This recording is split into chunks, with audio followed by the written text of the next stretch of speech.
Peace, family. Welcome to another edition of Moorish World TV. I am your host, Brother Taharka Bey. Tonight, I got a special one for you. Family, I want to play back the the Umar Johnson being visited by the alien. Straight classic. But on the back end, I have a surprise for you. I want to show you how, myself, Moochie, how we're able to maintain archives, how we're able to go back, how we're able to retrieve who people used to be in contrast to who they are today. Now, the people that we fell for yesterday, it seems we quickly forget what they started out as. We quickly forget that they possibly had a real mission, but somewhere along the way, they got sidetracked. In this video tonight, you're going to see the Umar that we know today first, and then on the second end of this presentation, you're going to see the Umar that everybody came to love, respect, and had so much confidence in to bring our children, in particular little boys, into manhood by the way of equal education and responsibility. So enjoy, family. Had a family emergency, couldn't make it tonight, but I'll be watching with you. Peace and love. I just got punched in the face by an alien. They said, boy, go to bed. I said, Umi, we just saw that spaceship. It was real. Because right after you sent me to bed, this little yellow man with no face, made of pure yellow light, came into my room, punched me in the damn face. It felt like I had a broke nose, but I didn't. So let me ask y'all this, my alien experts, I'm going to my alien experts right now. Does anybody have an interpretation for the yellow being of pure light? It was pure light in the shape of a... I bet you some crazy person was like, yeah, it's a carbon being, but the carbon on the other galaxy is yellow. Something crazy like that. Man, 3 feet tall, came into my room. I was awake. I was wide awake. I was not asleep. I had just gotten into the bed. Lights was out. To act like I was asleep. Somehow he knew I was woke and punched me in the face. Does anybody have an alien interpretation? I built the whole planet. I ain't going nowhere. But I appreciate the concern, my beautiful African queen. I hope your hair is natural. You're not natural, baby. I see you got that perm in there. I still love you. You're gorgeous, but you're not nappy. You got to be nappy, baby. You got to be nappy. If I can't grab it, I can't have it. It only takes a little bit of white brainwash to activate the cool chip. Heterosexual couples only. This is not a government-funded activity. I have the right to discriminate. Heterosexual couples only. Donations. Gifts. I be that more you gon' remember. I'ma be that more you gon' remember. I be that more you gon' remember. Taharka Bey front line till the law call my number. I be that more you gon' remember. I'ma be that more you gon' remember. That's right. I be that more you gon' remember. We're going to have a National Coons Conference at FDMG. Yes, brothers and sisters. We have to have a National Coons Conference. Anybody who tells you they're running for office to help somebody, smack their ass in the face. What you want to do? You want to box? You want a street rumble? Or you want to get into the intellectual boxing ring? Tyler Perry. Goddamn, brother. Can we please consider some other movies? Suit and tie niggas. See, I got credentials. You ain't got none, you dirty nigga. Ain't you the same nigga Who sold drugs to go to kill it? Didn't your dumb ass say that on YouTube? You sold drugs to go to kill it? You counterproductive, degenerate drugs to go to kill it. I'm right here. Come bring it. I'm right here, nigga. Come bring it. I told you consciousness. I don't play with y'all like that. But I knew you had to do it, nigga. They gassed you and now they gonna ask you, nigga. They gassed you. And I know that you probably have actresses that... I be that more you gon' remember. I'ma be that more you gon' remember. I be that more you gon' remember. To Harker Bay front line till the law call my number. I be that more you gon' remember. I'ma be that more you gon' remember, that's right. I be that more you gon' remember. To Harker Bay front line till the law call my number. You a friend of the Moors, then you's a friend of mine. I was told to watch my enemies, now hold my line. Those that speak against the prophet, they speak against me. And I'm speaking about the prophet over Drew Ali, who was the first to remind you and bind you back to Morocco, the mountains, Mississippi, and Quebec. Told you you wasn't black, proved it with straight facts. You tripping off trucks, you need to be tripping off that. Now here we go again, acting like you a slave. The same people talk. Great grandparents. Are you aware? I want you to understand, overstand, and understand me. Are you aware? Stay focused. Stay focused, baby. Stay focused. Consciousness over cookies right now. Politics over the punani right now. Stay focused. We talking revolution. To fix it so this does not happen to us again, so that this does not keep happening to us. Our whole history dated all the way back. You keep going further and further back. What happened to us? Where did we go wrong? We continue to allow ourselves to be bamboozled, basically, and it's a ongoing thing with us. When will we learn that we need to stop and address this situation? We need to build strong minds, and we need to put certain things in place so that these type of things cease to exist, so that we're not the group that's always being bamboozled. Because Umar's done, okay? Umar's just washed up. He's never gonna be Marcus Garvey or Malcolm X. You know, he was never going to be, regardless of what happened. Nobody even had to bring any information up on Umar. Umar, he was gonna reveal himself anyway. That was gonna happen. He was definitely gonna self-destruct. So I saw this, and this is essentially what he did. So it's really not even an issue of even attacking him, because he's done for. Okay, now the next Umar is looking up like, okay, I'm going in for the kill. Now I want to be Umar. Sex gets entered into the equation too soon. Men and women are having sex too soon.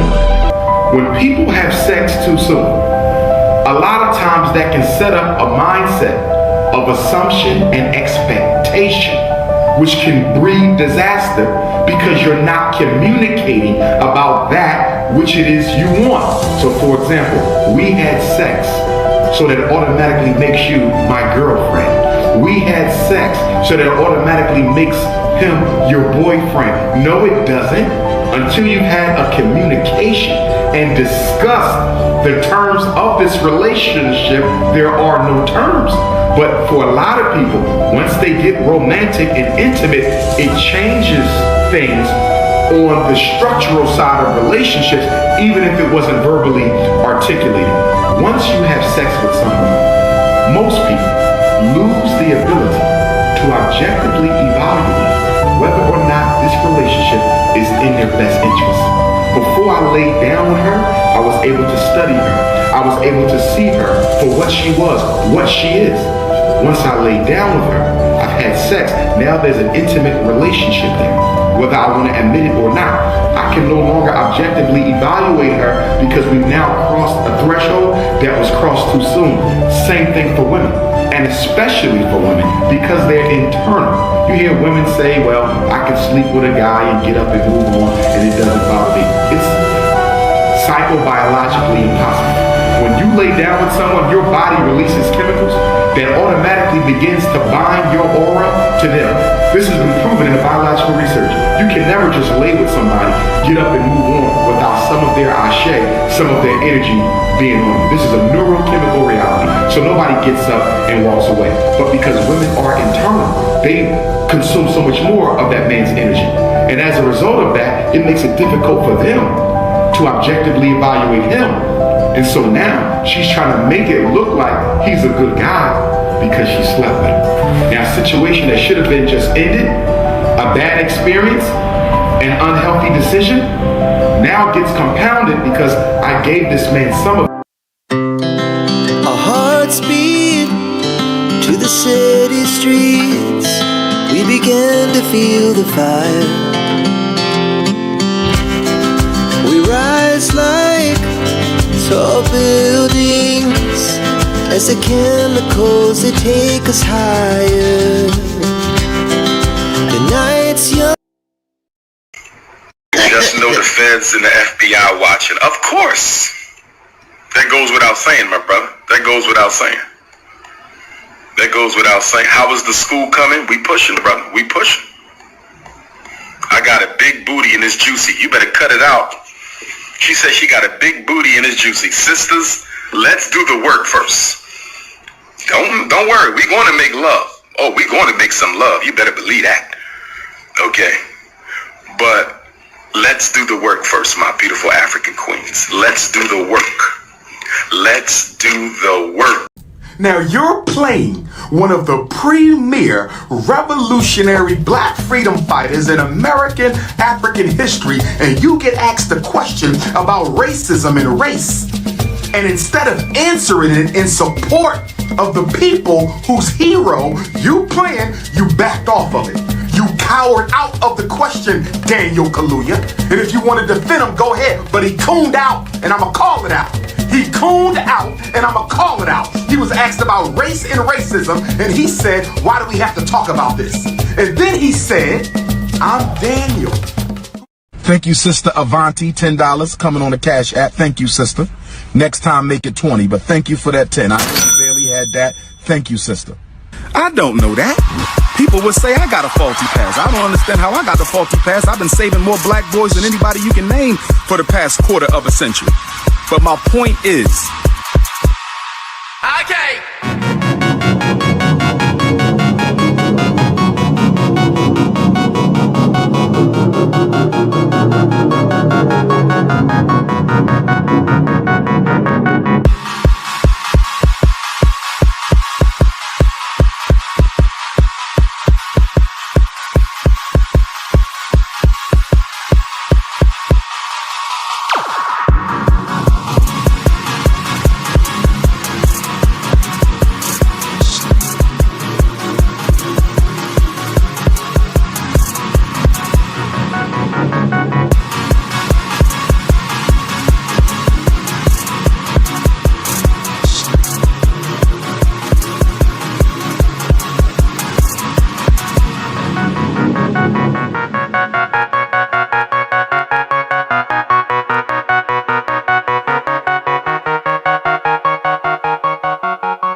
And now for our feature presentation.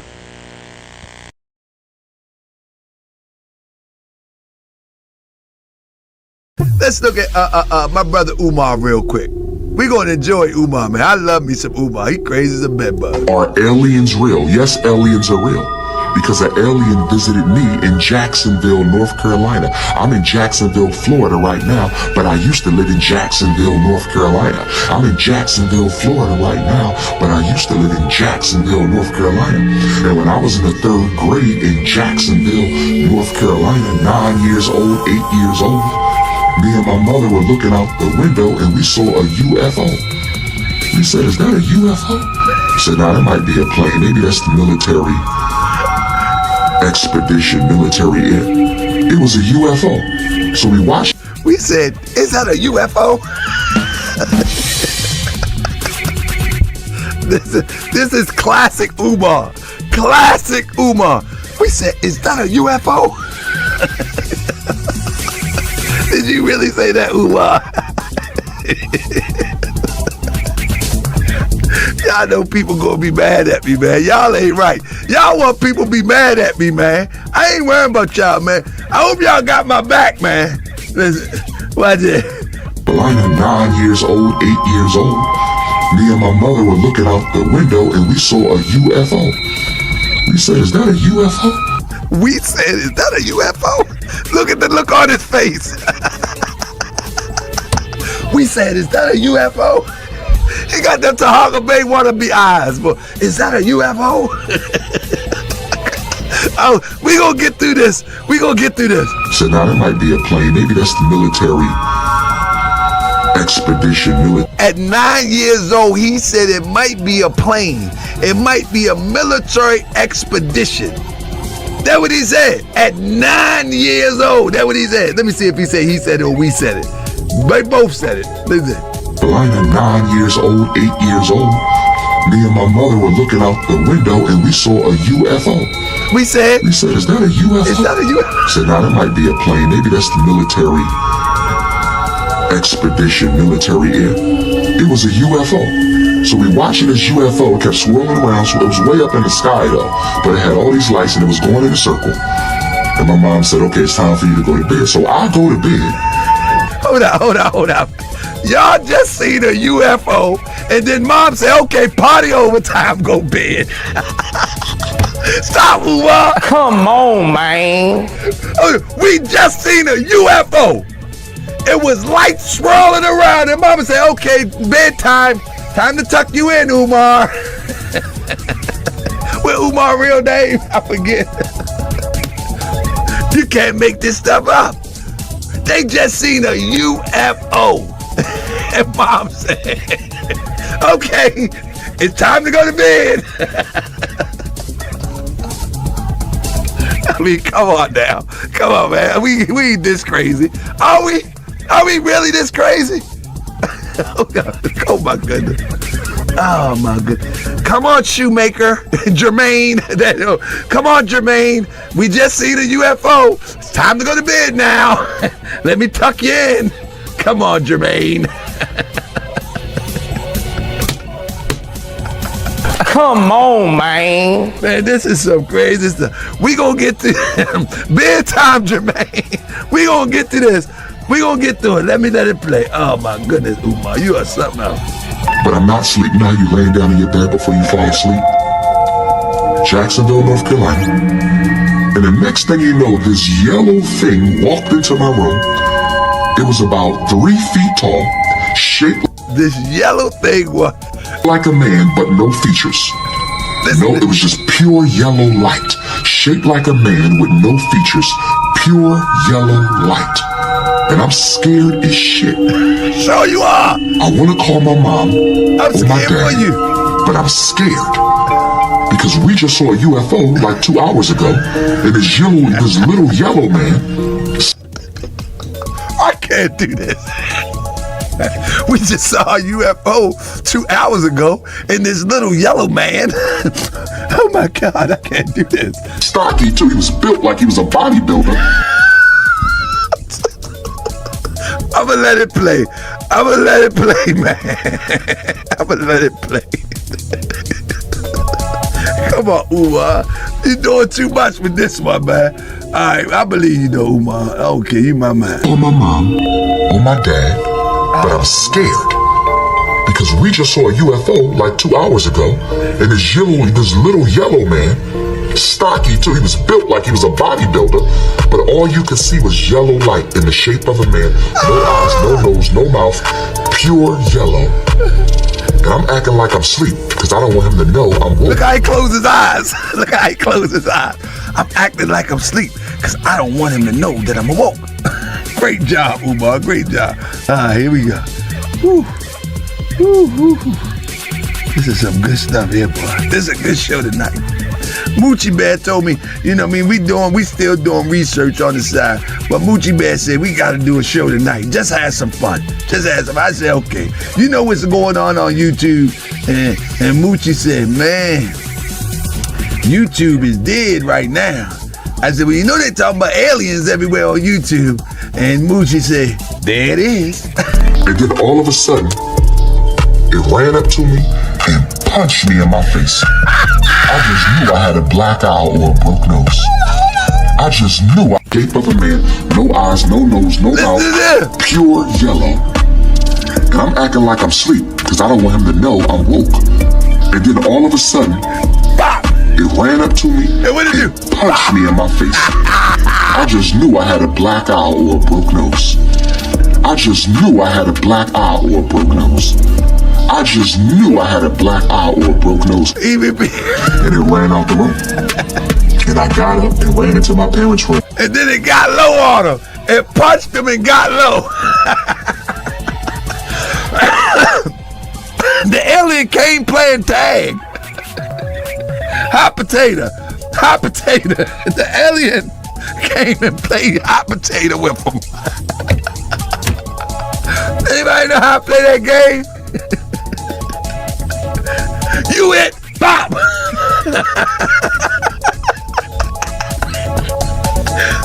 The aliens have traveled through all these galaxies to punch Umar in the face.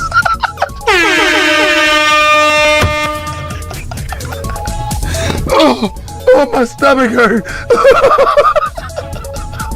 The alien traveled light years to punch Umar in the face and then got low. Oh my goodness. Oh my goodness. Oh.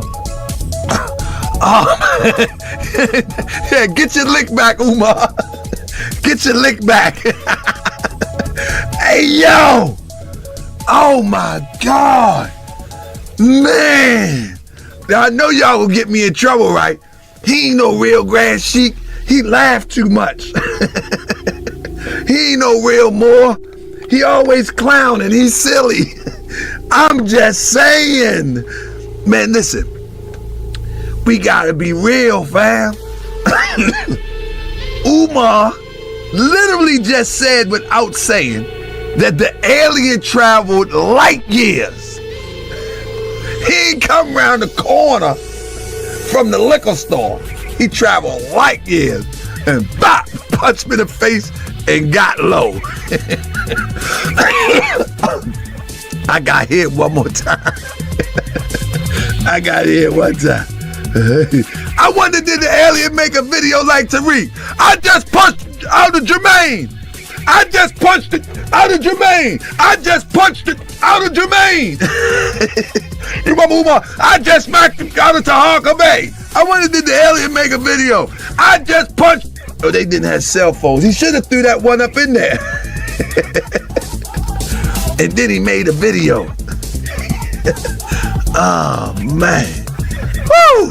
When I said I just got punched in the face by an alien, they said, boy, go to bed. I said, Umi, we just saw that spaceship. It was real. Because right after you sent me to bed, this little yellow man with no face, made a pure yellow light, came into my room, punched me in the damn face. It felt like I had a broke nose, but I didn't. So let me ask y'all this, my alien experts, I'm going to my alien experts right now. Does anybody have an interpretation for the yellow being of pure light? It was pure light in the shape of a... And how about some crazy person in the audience? I'm gonna go look in the audience. I bet you some crazy person was like, yeah, it's a carbon being, but the carbon on the other galaxy is yellow. Something crazy like that. Man, 3 feet tall, came into my room. I was awake. I was wide awake. I was not asleep. I had just gotten to the bed. Lights was out. He came in there, 3 feet tall, pure yellow light. I tried to act like I was asleep. Somehow he knew I was woke and punched me in the face. Does anybody have an alien interpretation? Alien interpretation. I told you what they do. This is a distraction because they get you engaged. I'm telling y'all the truth. I'm not making this up. To see, some of y'all have never had spiritual experiences, so I know this is completely. This is see. Calcified pineal gland.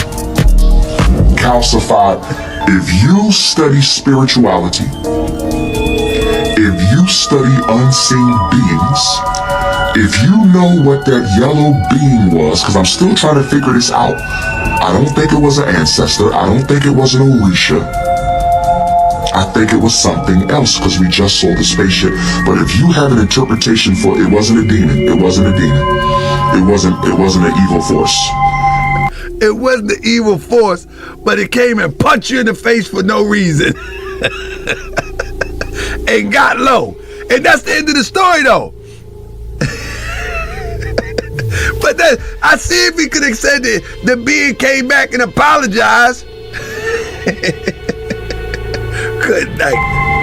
It may not have been a positive. I was 8 or 9 years old. I was 8 or 9. I'll never forget it. I will never forget it. I will never forget it. I ain't gonna never forget this one either. Me and you in the same boat. I'm never gonna forget this story. I'm gonna laugh about this for years to come. This is insane. I agree.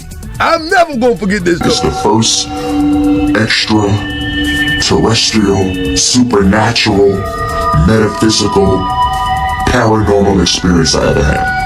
Man, let me tell you something. With all due respect, Umi might have had them old school pin joints laid around, and Jermaine took a little drag off one of them little pin joints. You know, back in the day, everybody used to sneak and smoke weed, and they had them little pin joints in the top paper. You know, I'm talking about the little pin joints. That was some strong weed back then. Mama might have sit that thing down, and he took a little puff of that demonstration. And both of them seen the aliens. You know what I mean? I mean, all due respect, I don't talk about people's mom. I'm just making a suggestion that possibly could happen. Back in the day, they smoked with little pin white. We used to call them white boys. You know what I mean? They call them white boys. If anybody has an idea of what could it have been an ancestor? Do ancestors travel on spaceships? Do the ancestors, is it possible that the spaceships are ancestors? What do y'all think? If the spaceships are ancestors, listen to this. Listen to this. When you know people freestyling and they mess up the freestyle. Y'all ever see a rapper freestyle? And then they messed it up. Watch this. Listen to what he said. Listen. Experience I ever had. If anybody has an idea of what could it have been an ancestor? Do ancestors travel on spaceships? Listen. Do the ancestors, is it possible that the spaceships are ancestors? What do y'all think? Is the spaceships are ancestors? I guess he mean to say that these are our people on spaceship, but he said his spaceships are ancestors. Is it possible that the spaceships, the so-called aliens, are ancestors? It wasn't evil. It wasn't evil. See, I'm dealing with a lot of Africans in the feed with calcified pineal glands. All you know. Whenever they don't agree with Umar, he talk real raggedy about him. Calcified pineal gland. You like bunnies. What else he say? He come up with a whole bunch of terminologies. It's weed, sex, coochie, BBL, Air Jordans. You don't know nothing about anything outside of that. Mundane physical. Most of you all are trapped in the mundane physical. Maybe the punch gave you the knowledge. I thought about that. Did it put something in my head? Oh! So I get it now. The punch gave him the knowledge. I thought about that because, you know, in Ifa, your soul is in your head, your Ori. And it punched me in my Ori. Maybe it was the Christ energy anointing me as the Black Christ. Now I see where Now I see where we going with this. Okay. Now I get it. Now I get it. I have an interpretation. We're going to hear something similar to this. I'm not making this up. In the presence of the Almighty, in the presence of my ancestors, I swear to you that yellow man came in my room, 3 feet tall, pure light in the shape of a man. The outline was a man, but the whole body was light, made of yellow light, bright yellow light. Stood there for a few seconds. I tried to act like I was asleep because I was scared, and he ran up, punched me, and ran out, and I was dazed for a minute. And I thought my eye was broke or my nose was black, and I ran into my parents' room, and they didn't believe me. God is my witness. Does anybody, if you think you know what that yellow person was, that yellow thing in the shape of a man that came, I think it came from the spaceship, because we saw the spaceship the same night. I think he came from the spaceship. If you think you have an interpretation, please text me. Maybe y'all can help me make sense of that. 215-989. All of these years Umar been around, all of a sudden he want to make sense of this alien story. 985. 2159, it was not a nightmare because I was awake, my Negro brother. My calcified pineal gland having Negro peeing. I was wide awake, I just told you that.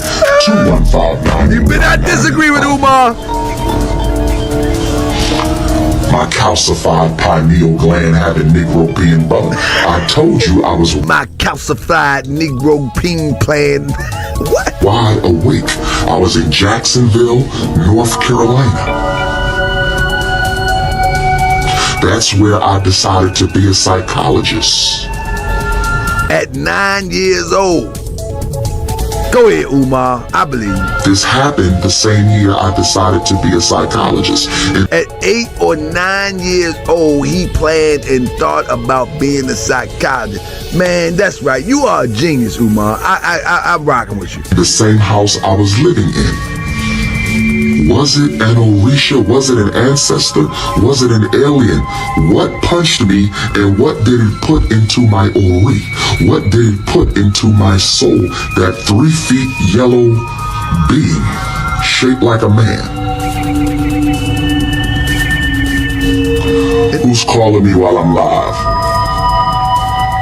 Brother Robert with the magazine. You want a magazine interview? No problem, Brother Rob.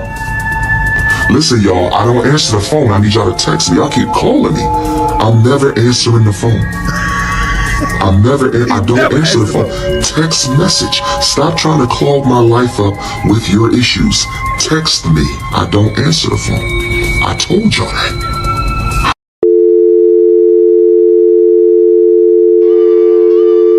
Yeah.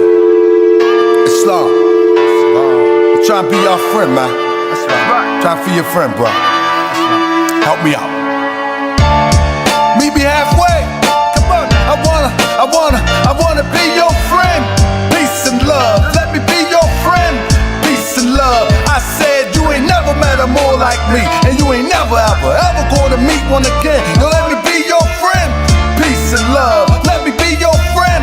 Peace and love. I said you ain't never met a more like me, and you ain't never ever gonna meet one again. I wanna be your friend.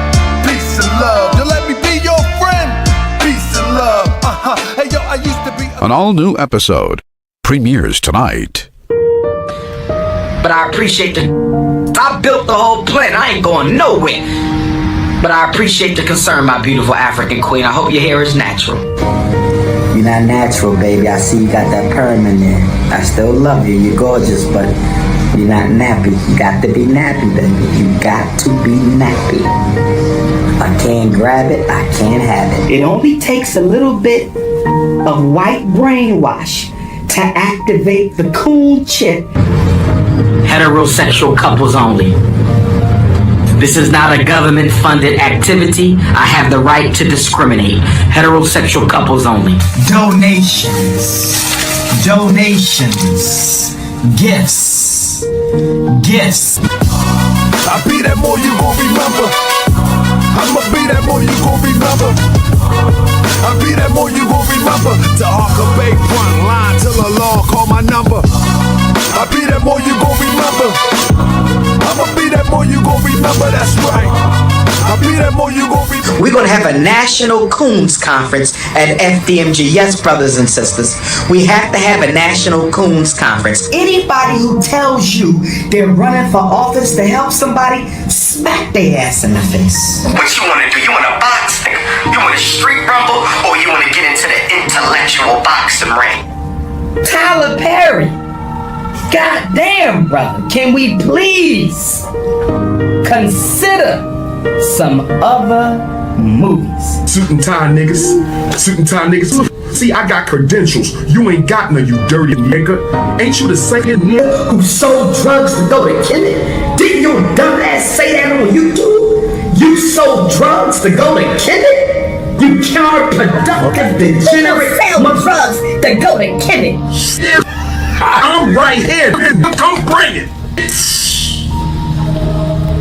I'm right here, nigga. Come bring it. I told you consciousness. I don't play with y'all like that. But I knew you had to do it, nigga. They gassed you and now they gonna ask you, nigga. They gassed And I know that you probably have Y'all talk about the Grandmaster J with the N fact. Okay, I can't speak to him either. I can see the value of a brother showing up with a militia, with armed weapons, letting the white power structure of America know we ain't gonna take this shit no more. I can respect that. Is he serious? I don't. Us divided. We are the United States of America. One country, indivisible, unto God. My point is, I'm not slandering Grandmaster J. I haven't seen sufficient proof. I be that more you gon' remember. I'ma be that more you gon' remember. I be that more you gon' remember. To Harker Bay front line till the law call my number. I be that more you gon' remember. I'ma be that more you gon' remember, that's right. I be that more you gon' remember.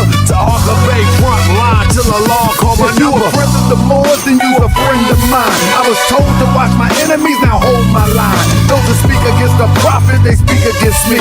And I speak about the prophet over Drew Ali, who was the first to remind you and bind you back. Sumo Rock on the mountains, Mississippi and Quebec. Told you you wasn't black, proved it was straight fact. You tripping off trucks, you need to be tripping off that. You just put that straight to come to it. Okay. So that's what we're doing with the ladies coming out this Friday afternoon. Come and spend some time with us. What I like to do today, because I'll be speaking tomorrow and Sunday as well. I think tomorrow I'm going to do my PowerPoint presentation on the 50-year anniversary of the Civil Rights Bill. As you guys know, the Civil Rights Bill was passed in 1964, which makes this summer the 50th anniversary of it. And I have a presentation that I developed when I was asked to come to Detroit, Michigan last month, or 2 months ago, Black History Month. And they asked me to do a critical analysis on how far we've come since the Civil Rights Movement, or the bill. So tomorrow, I'm going to do that presentation in Belgrade. If you are interested in coming, I'm going to make sure I give you my cell number so you can text me, and I'll text you the information tomorrow. And then Sunday, we'll be back here. And on Sunday, I'm going to deal with some more recent developments in the field of education, both good and bad things for our children.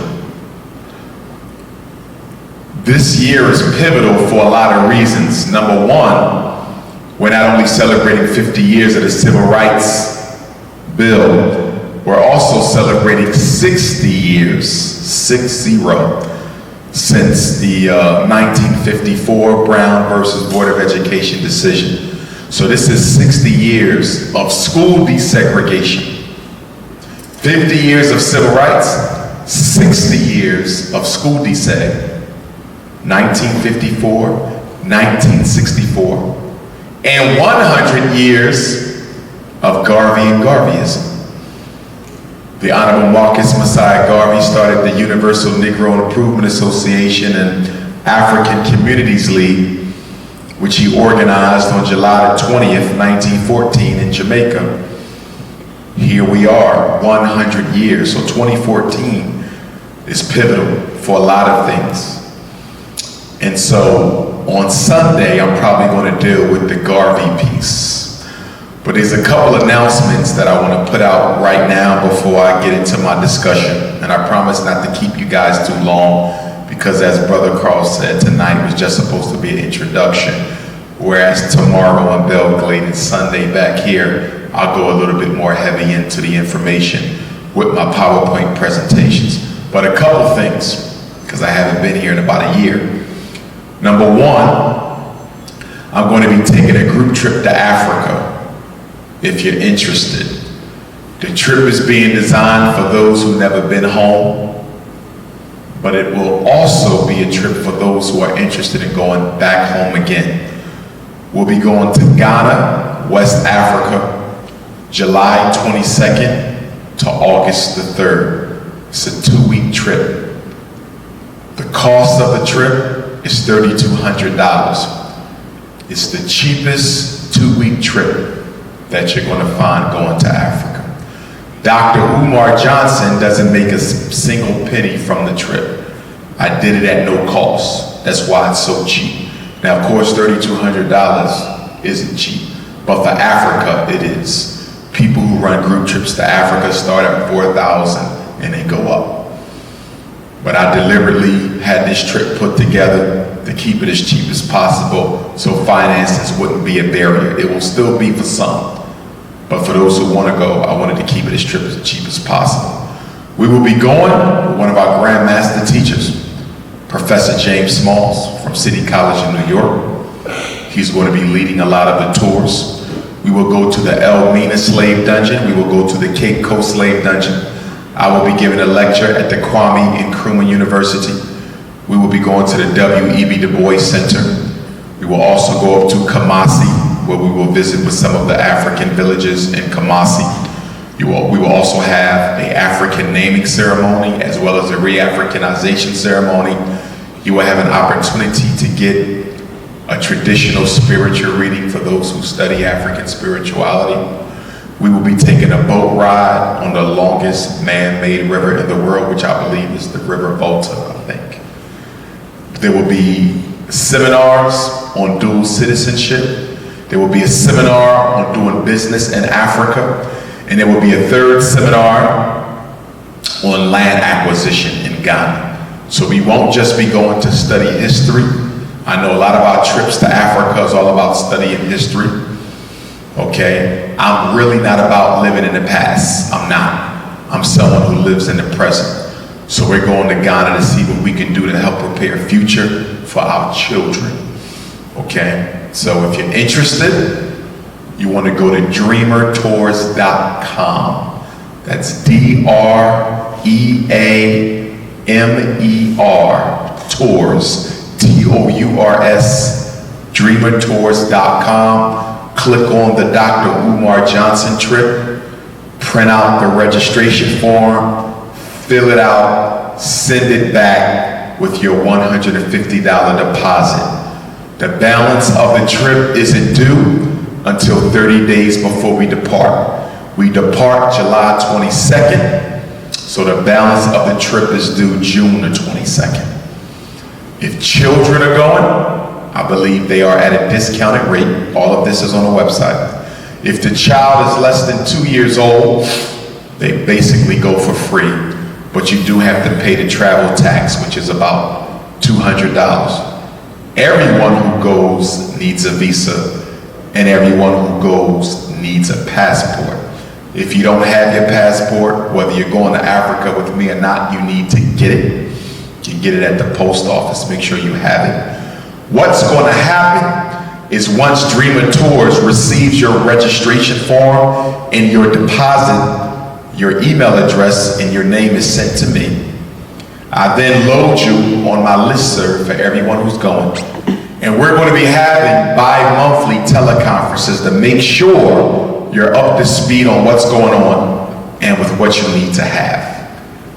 The visa application, we want to fill that out together because everyone will basically have the same information on their visa. We're staying at the same place, the same sponsors. A lot of that will be done together. Ghana requires the yellow fever shot. If you're not a fan of immunizations, we do have the exemption form. Yellow fever is good for 10 years. I took it my first trip to Africa back in 2005, so it doesn't expire for me until next year, 2015. But if you don't want to take the shots, we do have an exemption form that was provided to me by a sister out of St. Louis last week when I spoke there. You fill that out, you get it notarized, you don't need to get shots. Any elders who plan on going, I recommend that you don't get shots. A lot of our elders who are above the age of 60, when they put those chemicals in their body to travel internationally, a lot of them get really sick when they come back, and a lot of them expire soon after they return. So I don't recommend the shots for the elders. I don't recommend it for young children either, okay? Another announcement, for those of you who have your cell phones, I have a text message VIP club, which is free, doesn't cost you anything. This is a way for you to stay in touch with Dr. Umar. All you have to do is text DRUMAR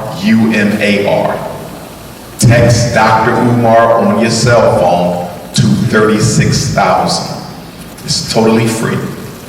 When you do that, you will get automatic announcements and updates from me free of charge. Okay? So this is particularly for people who are not on Facebook, they're not on Twitter, not on Instagram, don't want to have to look a million different places to find out where I'm at and what I'm doing. So all you have to do is text Dr. Umar to 36,000. D-R-U-M-A-R. No period, no space, 6 letters, 1 word to 36,000. You'll automatically be enrolled. That's another thing I wanted to mention. Third thing, which I'm very excited about, there is a historically black college for sale. And as you know, we have several HBCUs that are closing down. Morris Brown is already closed down. I just found out yesterday, I was the keynote speaker at Indiana University in Bloomington. I found out that Wilberforce, one of our oldest and most prestigious historically black colleges, is supposed to be closed down by the end of the year. And there's like 30 black colleges that are either supposed to be taken over by predominantly white universities or shut down altogether. There's one that I've been trying to get information on for a very long time. I was lucky enough to get a text message by an associate of mine a couple weeks ago who said, Dr. Umar, that college you've been trying to get in contact with the administration of is coming up for auction next week. I said, are you serious? He said, yeah, it's going to auction Friday. I said, but we've been calling and texting the president and the administration trying to get a conversation so we can set up a situation where maybe we can raise the money and buy the college. Nobody got back to us. 2 weeks ago, I get a text that it's going up for auction. So I said, I'm going to send an email to the realty company that the black college put in charge of selling this property. I said, look, I'm trying to open up a school for African American children, a school that we currently don't have. It's going to be residential. And I don't understand how we can be trying to sell a historically black college for pennies to white people when we got people like me who need these schools to build Renaissance revolutionary academies for our children. I said, I don't have the money for the bid.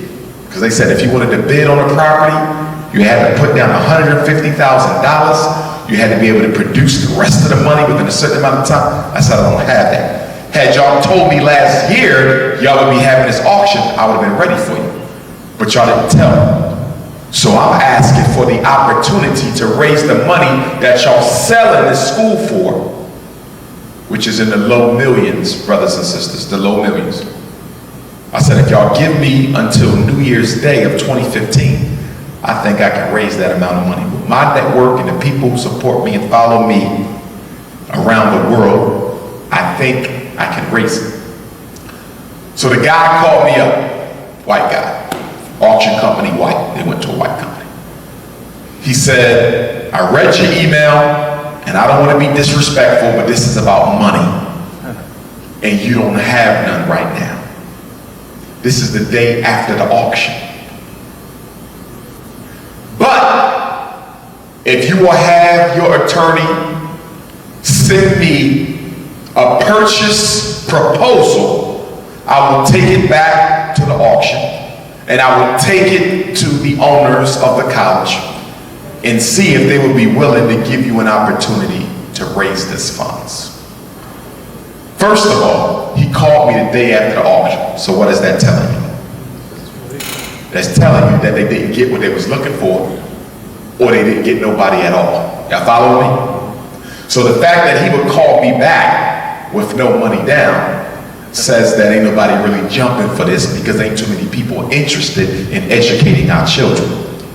So while I was sitting in the chair listening to my brother's excellent presentation there, and you and I need to talk, because one of the things I want to work on doing, and I don't mind doing it in Florida, we need to have an African American and African ex-offender meeting of the minds where we fill this auditorium up with brothers and sisters who've come out of jail to see how we can put together a plan of action for the politicians, business owners, and everybody else that try to help our brothers and sisters who are re-entering the community but don't have many resources to prevent themselves from going back.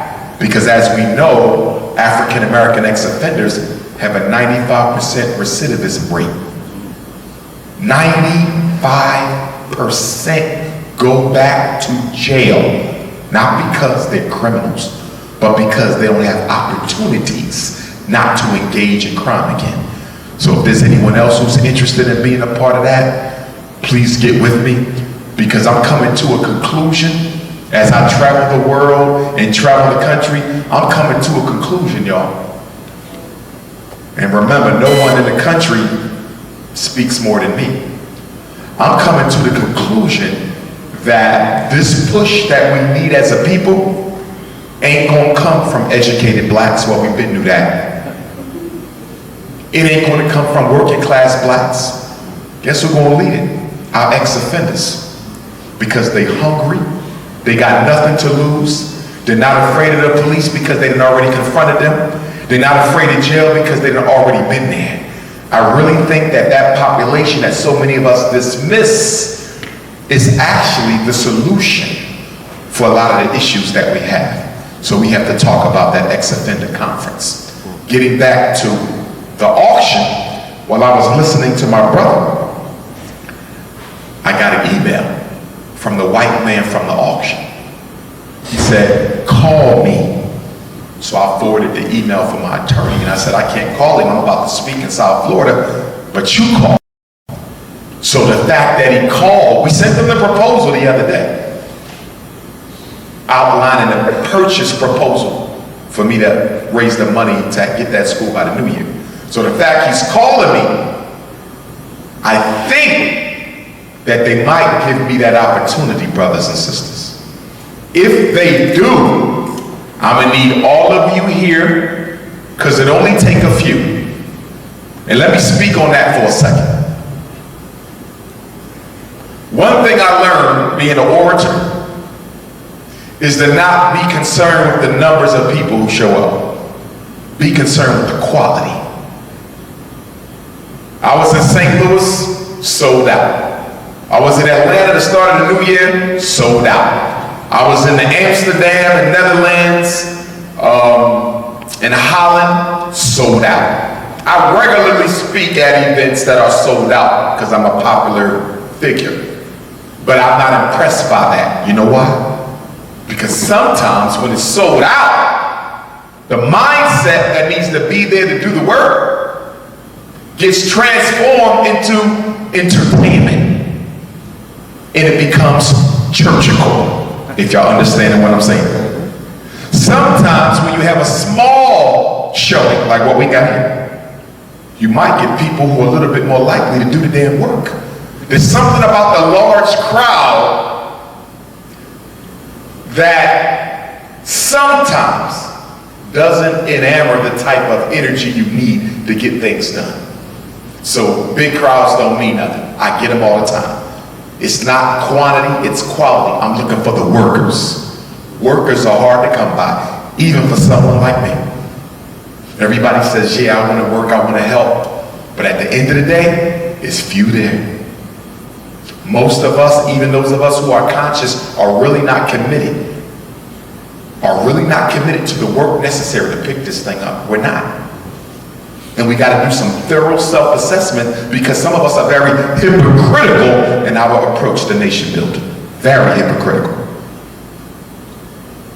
Our scholars, I love them to death. The young speakers and the old speakers, because many of them are not scholars, they're just speakers. But many of them don't do any work. All they do is teach, teach, teach, teach, teach, teach, teach. Information is not going to save the community, brothers and sisters. Information is not going to save us.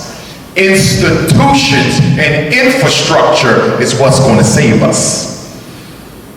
Don't fall for the hype that as long as you got knowledge yourself, you all right. Don't fall for the hype that as long as you know your ancient Egyptian history, you're going to be all right. Don't fall for the hype as long as you read all the content. So listen, I'm out here in Glen Burnie.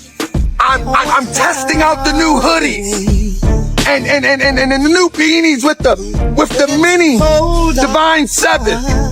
It's kind of cold out here. See, my eyes are red, but I'm checking it out. I'm testing it out, and I'm here in Glen Burnie. See, in Baltimore, there's too many buildings, and the wind doesn't blow right, so I had to come all the way out here in Glen Burnie to check out the new Divine hoodies with the prophet on it. So let me try the ears over top of the beanie. It's kind of cold. It's 40 degrees. The wind's blowing, the traffic is moving. They work. Get yours now at FazDivine.com.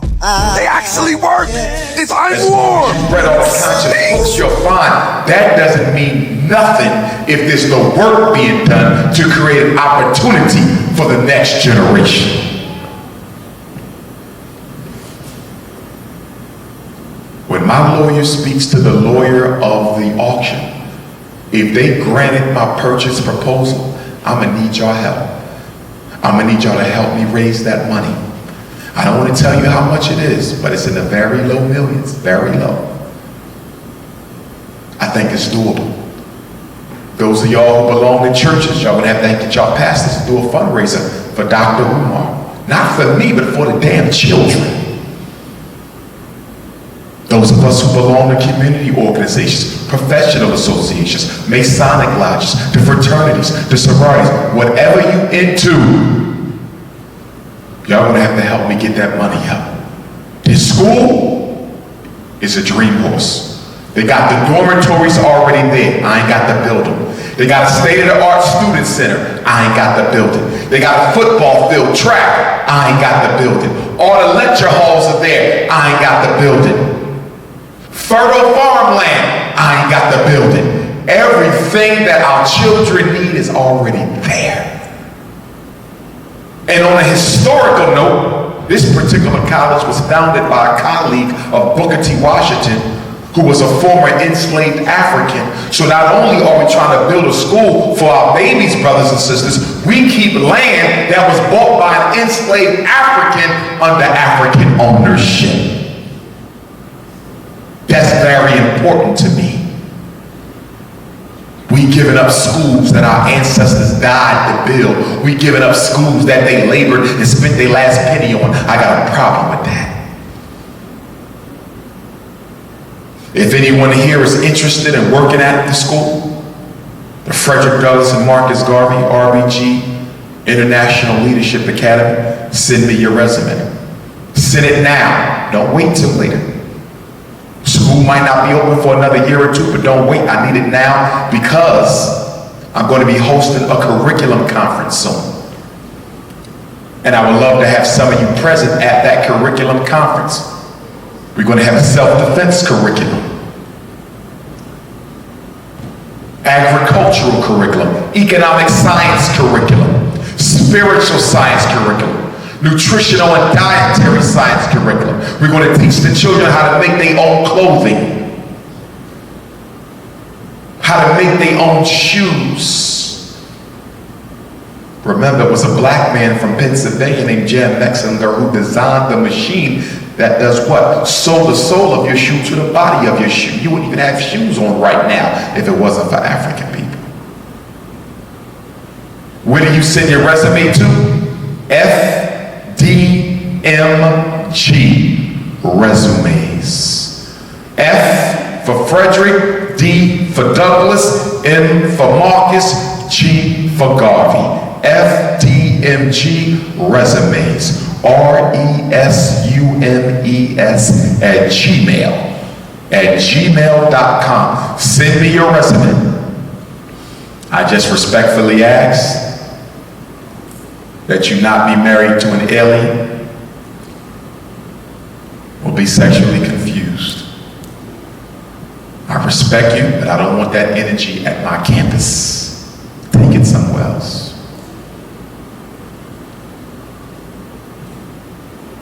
Now, I'm not just looking for resumes from teachers.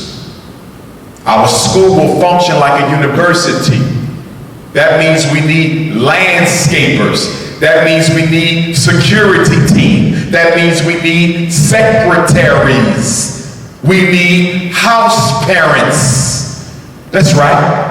We need brothers and sisters of sisters in the female dormitory. We need brothers in the male dormitory who will serve as their mothers and fathers away from home. We need them too. And you want to get a thorough evaluation by me because I can't afford one freaky deaky up in my dorms. School is going to be from K to 12.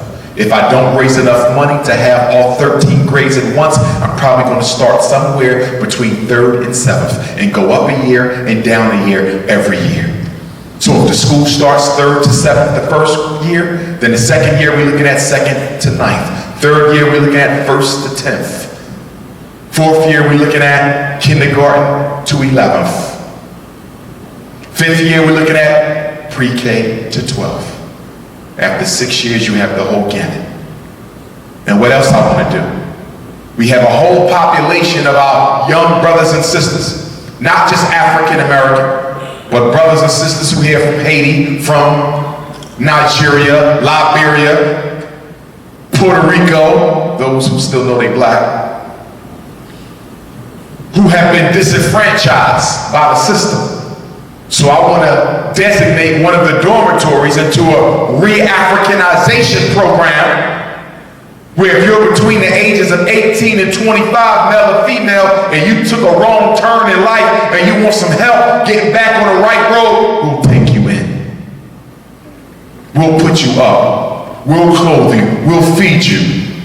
We'll put you through a re-Africanization program. We'll teach you some livable wage skills. We'll help you start your small business. Now the priority of the school is the young children. That's the priority.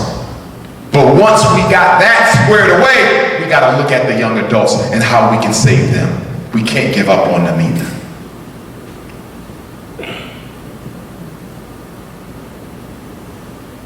And when school is not in session, the campus gets used for what? Conferences, workshops, retreats, 24 hours a day. We never shut down.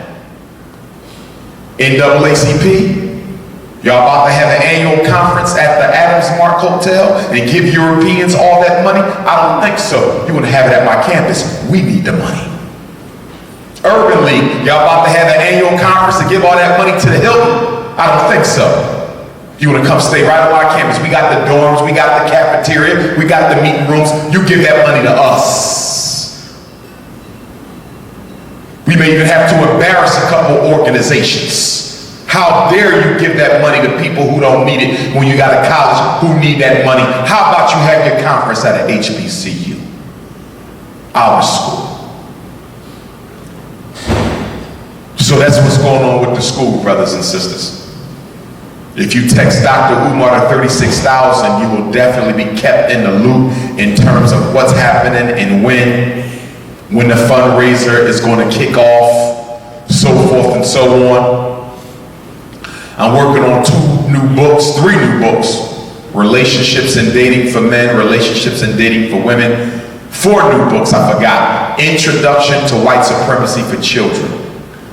I'm working on a children's book that teaches them about white supremacy because Lord knows we do not teach our children about racism. They have to learn about it on their own. So I'm going to teach them.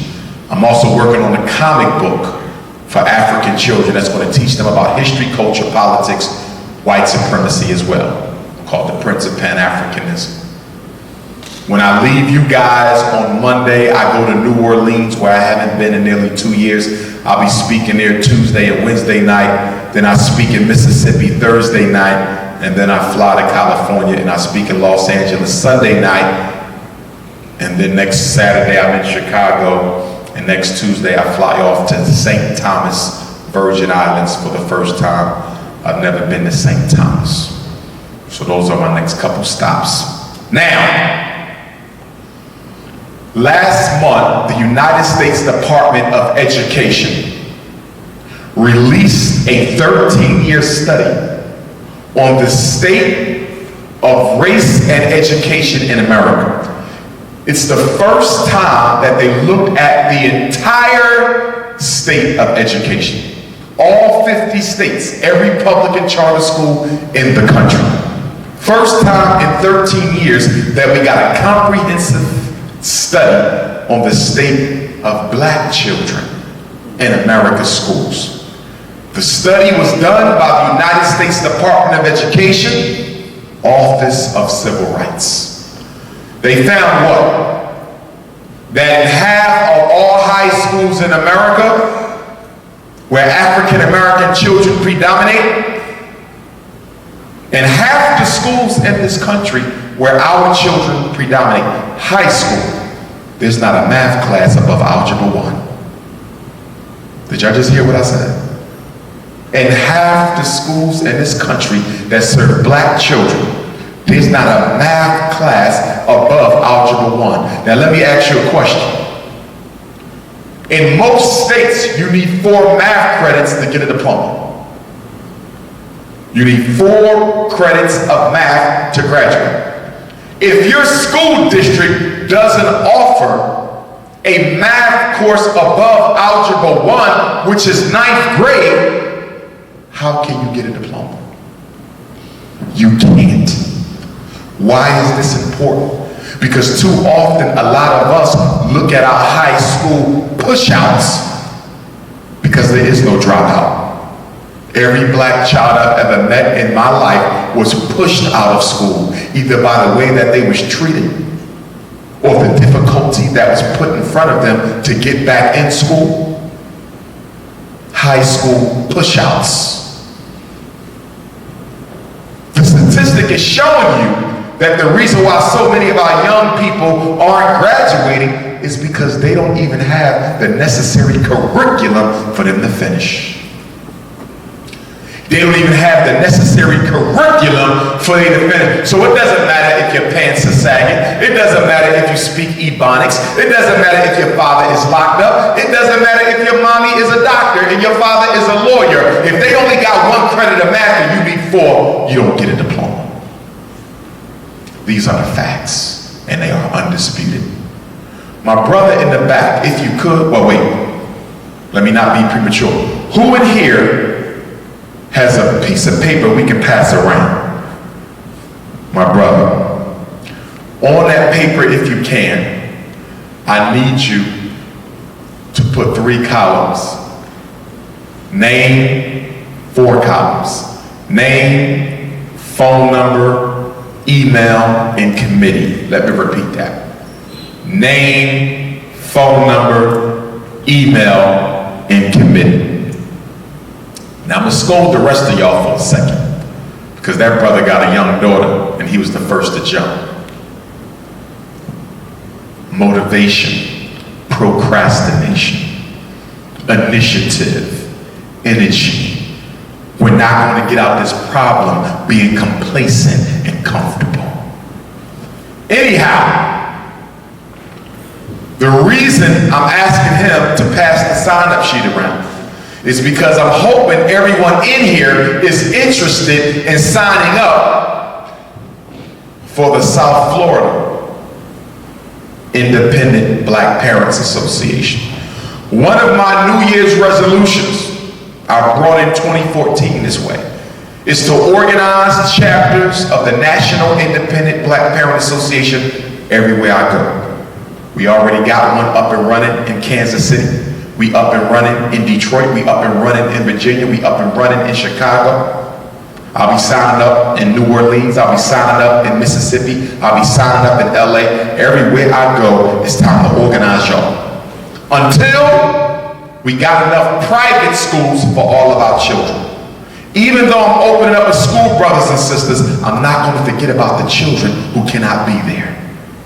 We still have to protect those babies until we got an underground railroad that brings them all out.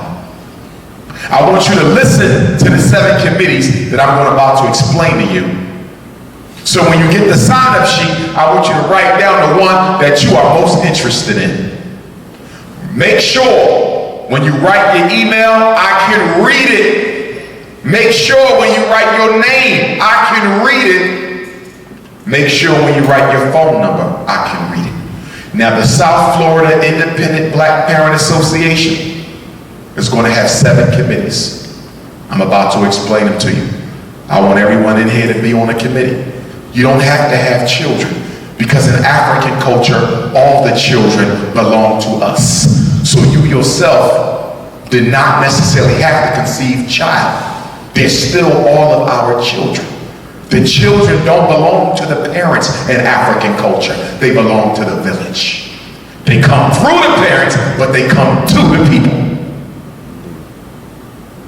If you're interested in being a chair or co-chair, put a star next to your name.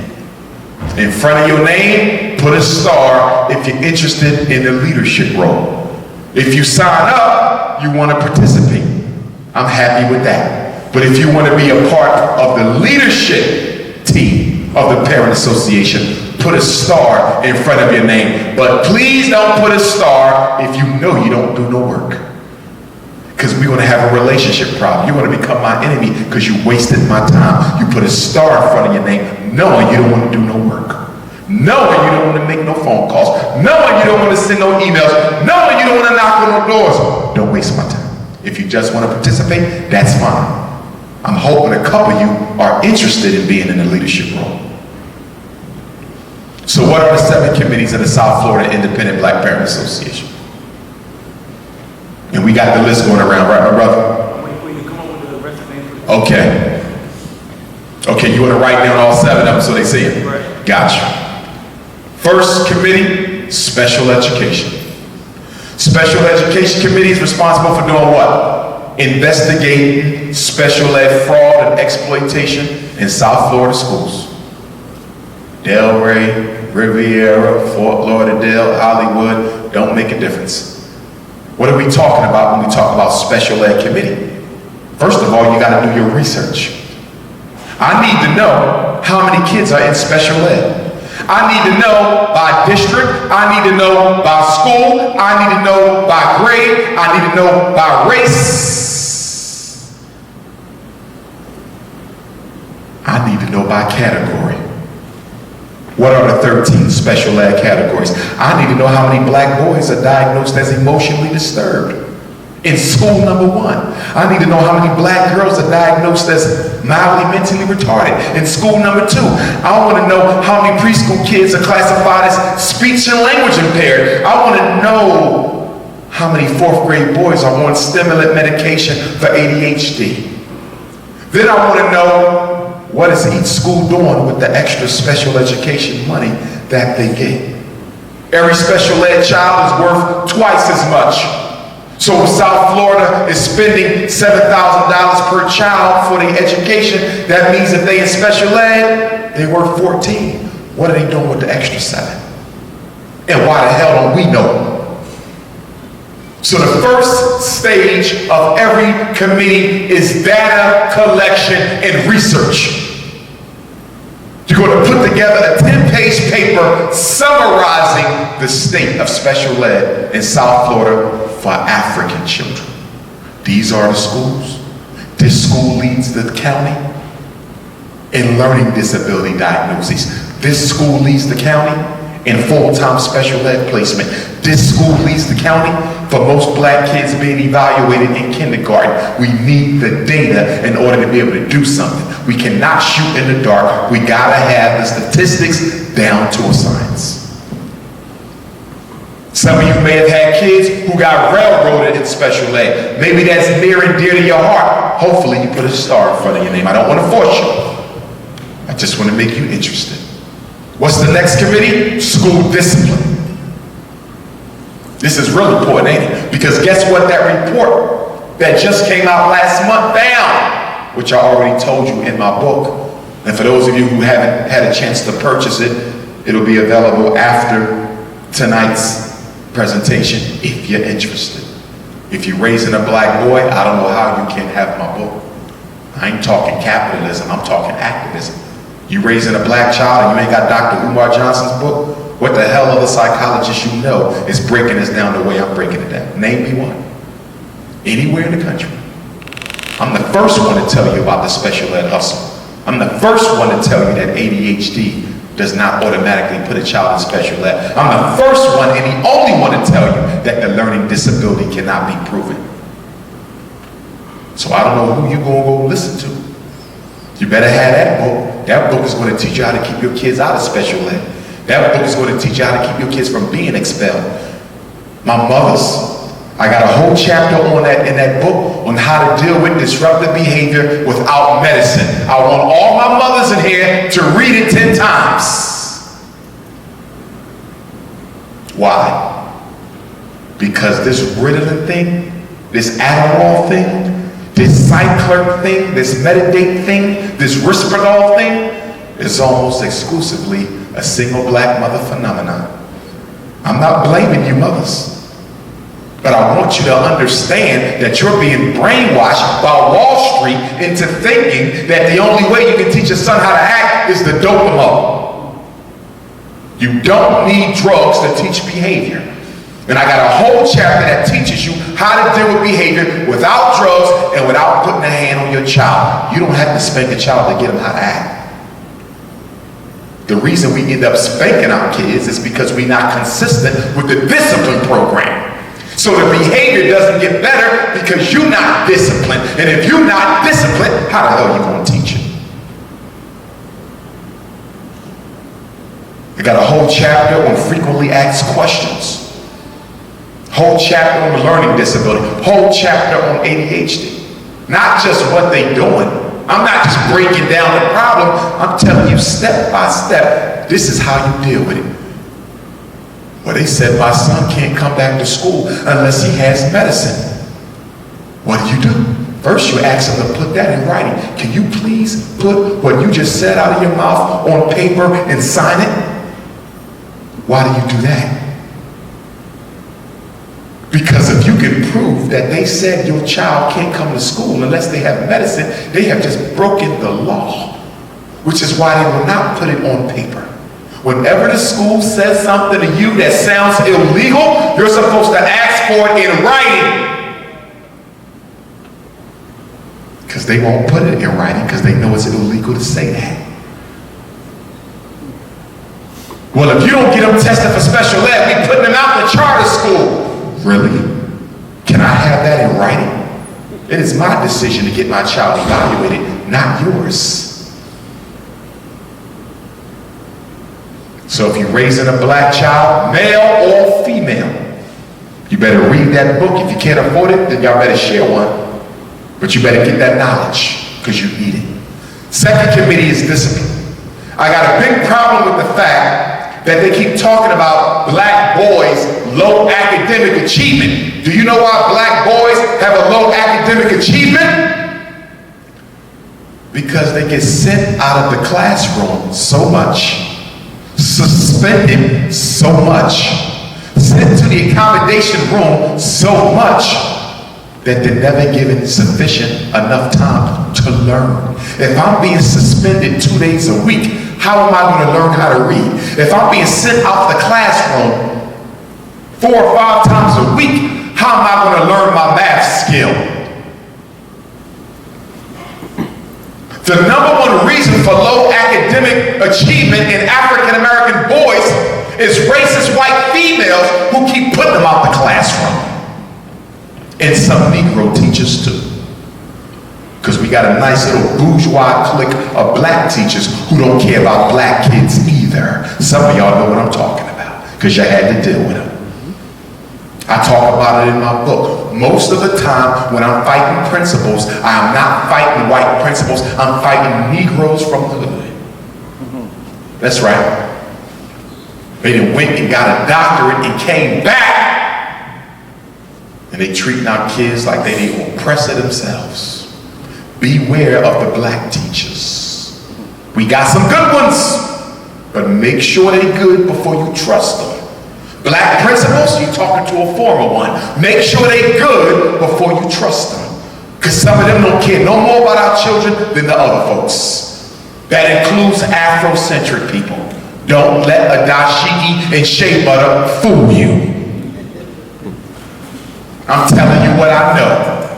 That's right. You're talking to a psychologist who tests kids in Afrocentric charter schools, and they will hustle your son real quick for that $7,000. I tested kids for nearly every black charter school in Philly. Not every last one, but almost every last one. And I resigned from every one except one. Mostly because of what? Y'all want me to put black kids in special ed who you know ain't got nothing wrong with them. The only problem is they never been taught and you know it. So why don't you teach them since you so Afrocentric? Now you just a pimp. And that costume that you're wearing from Africa ain't nothing but a disguise that hides your shame.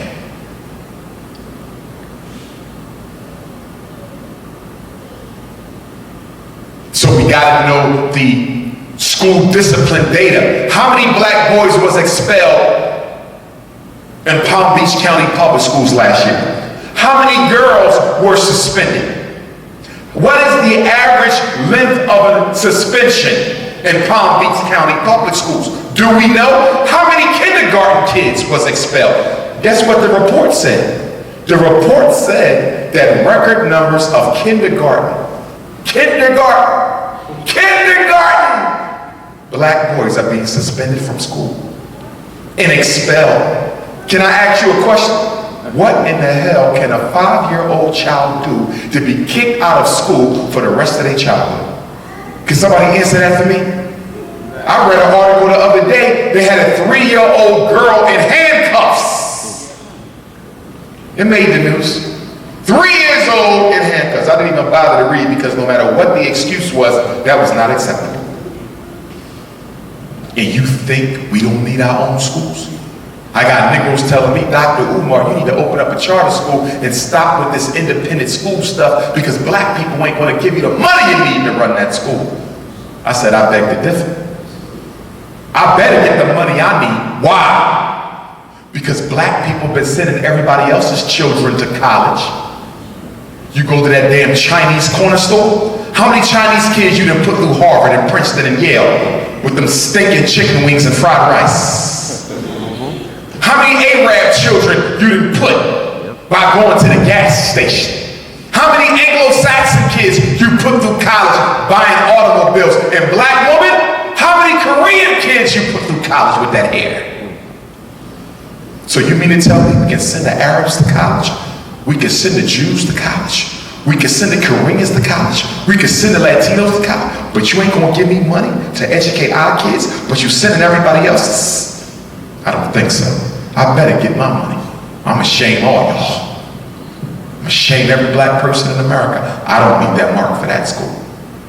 All this money be wasted. We $1 trillion people and we ain't got a couple million for an HBCU, 183 acres?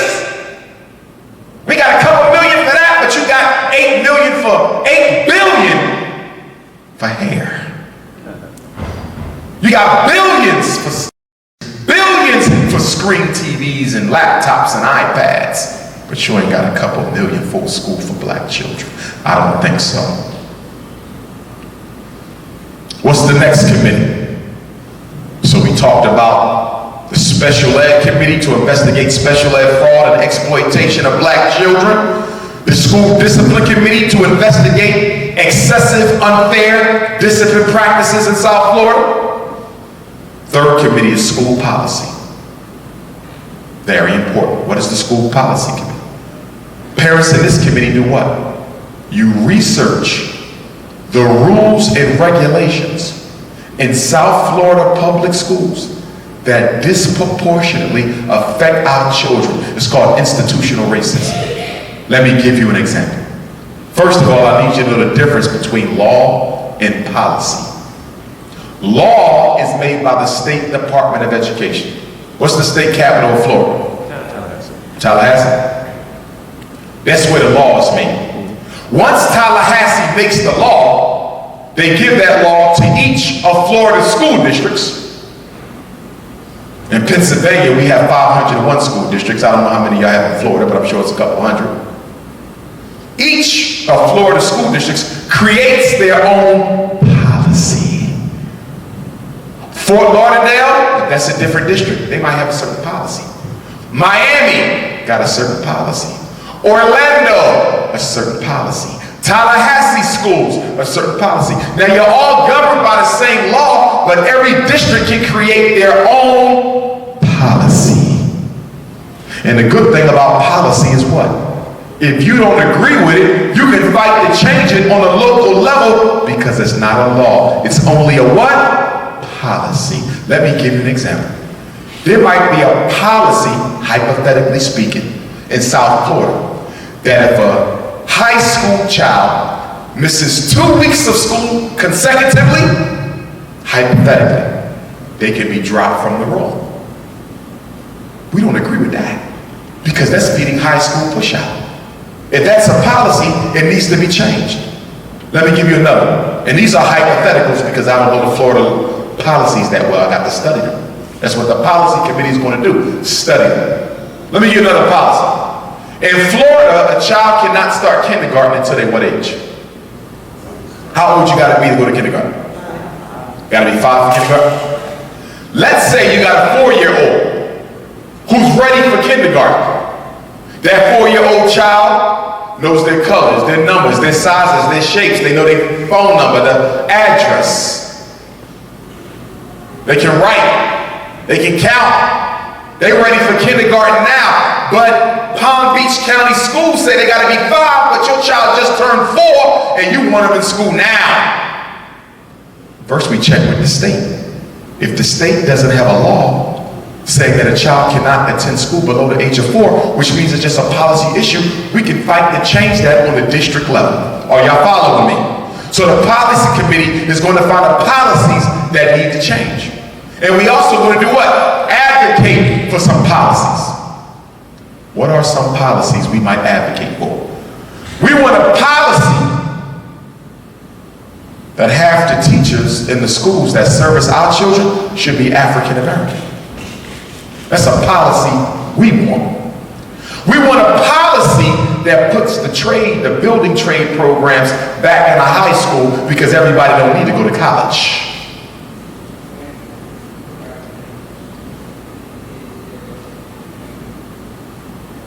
So that's the policy committee. So we got special ed, discipline, policy. Next committee, finance. Now we're talking about the money. School finance. Parents in this committee are going to do what? Investigate the financial practices of South Florida school districts to see where the money going. Where is the budget being spent because it's not being spent on our children? We know for a fact that most special ed money never goes to the classroom. We know for a fact most budget money doesn't go to the classroom. We're in a high school right now, right? Do we know whether or not this high school spend more money on athletics than it do on learning? I know a lot of schools where the football team got a bigger budget than the after-school reading program. How are you spending more money on basketball and football than you are in improving academic skills? And some of our black male principals are guilty of that. I've had to check a couple of them. You ain't nothing but a slave driver. You ain't no principal. How in the hell are you more concerned about your football team's record than you are about the football players on the team, half of whom can't even read?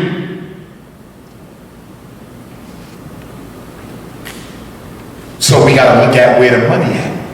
Who getting the contracts in South Florida public school? Do we know of any black person who's ever gotten a contract to drive the buses or clean the bathrooms or wash the windows? Do you know the public schools are one of the biggest contractors in the state?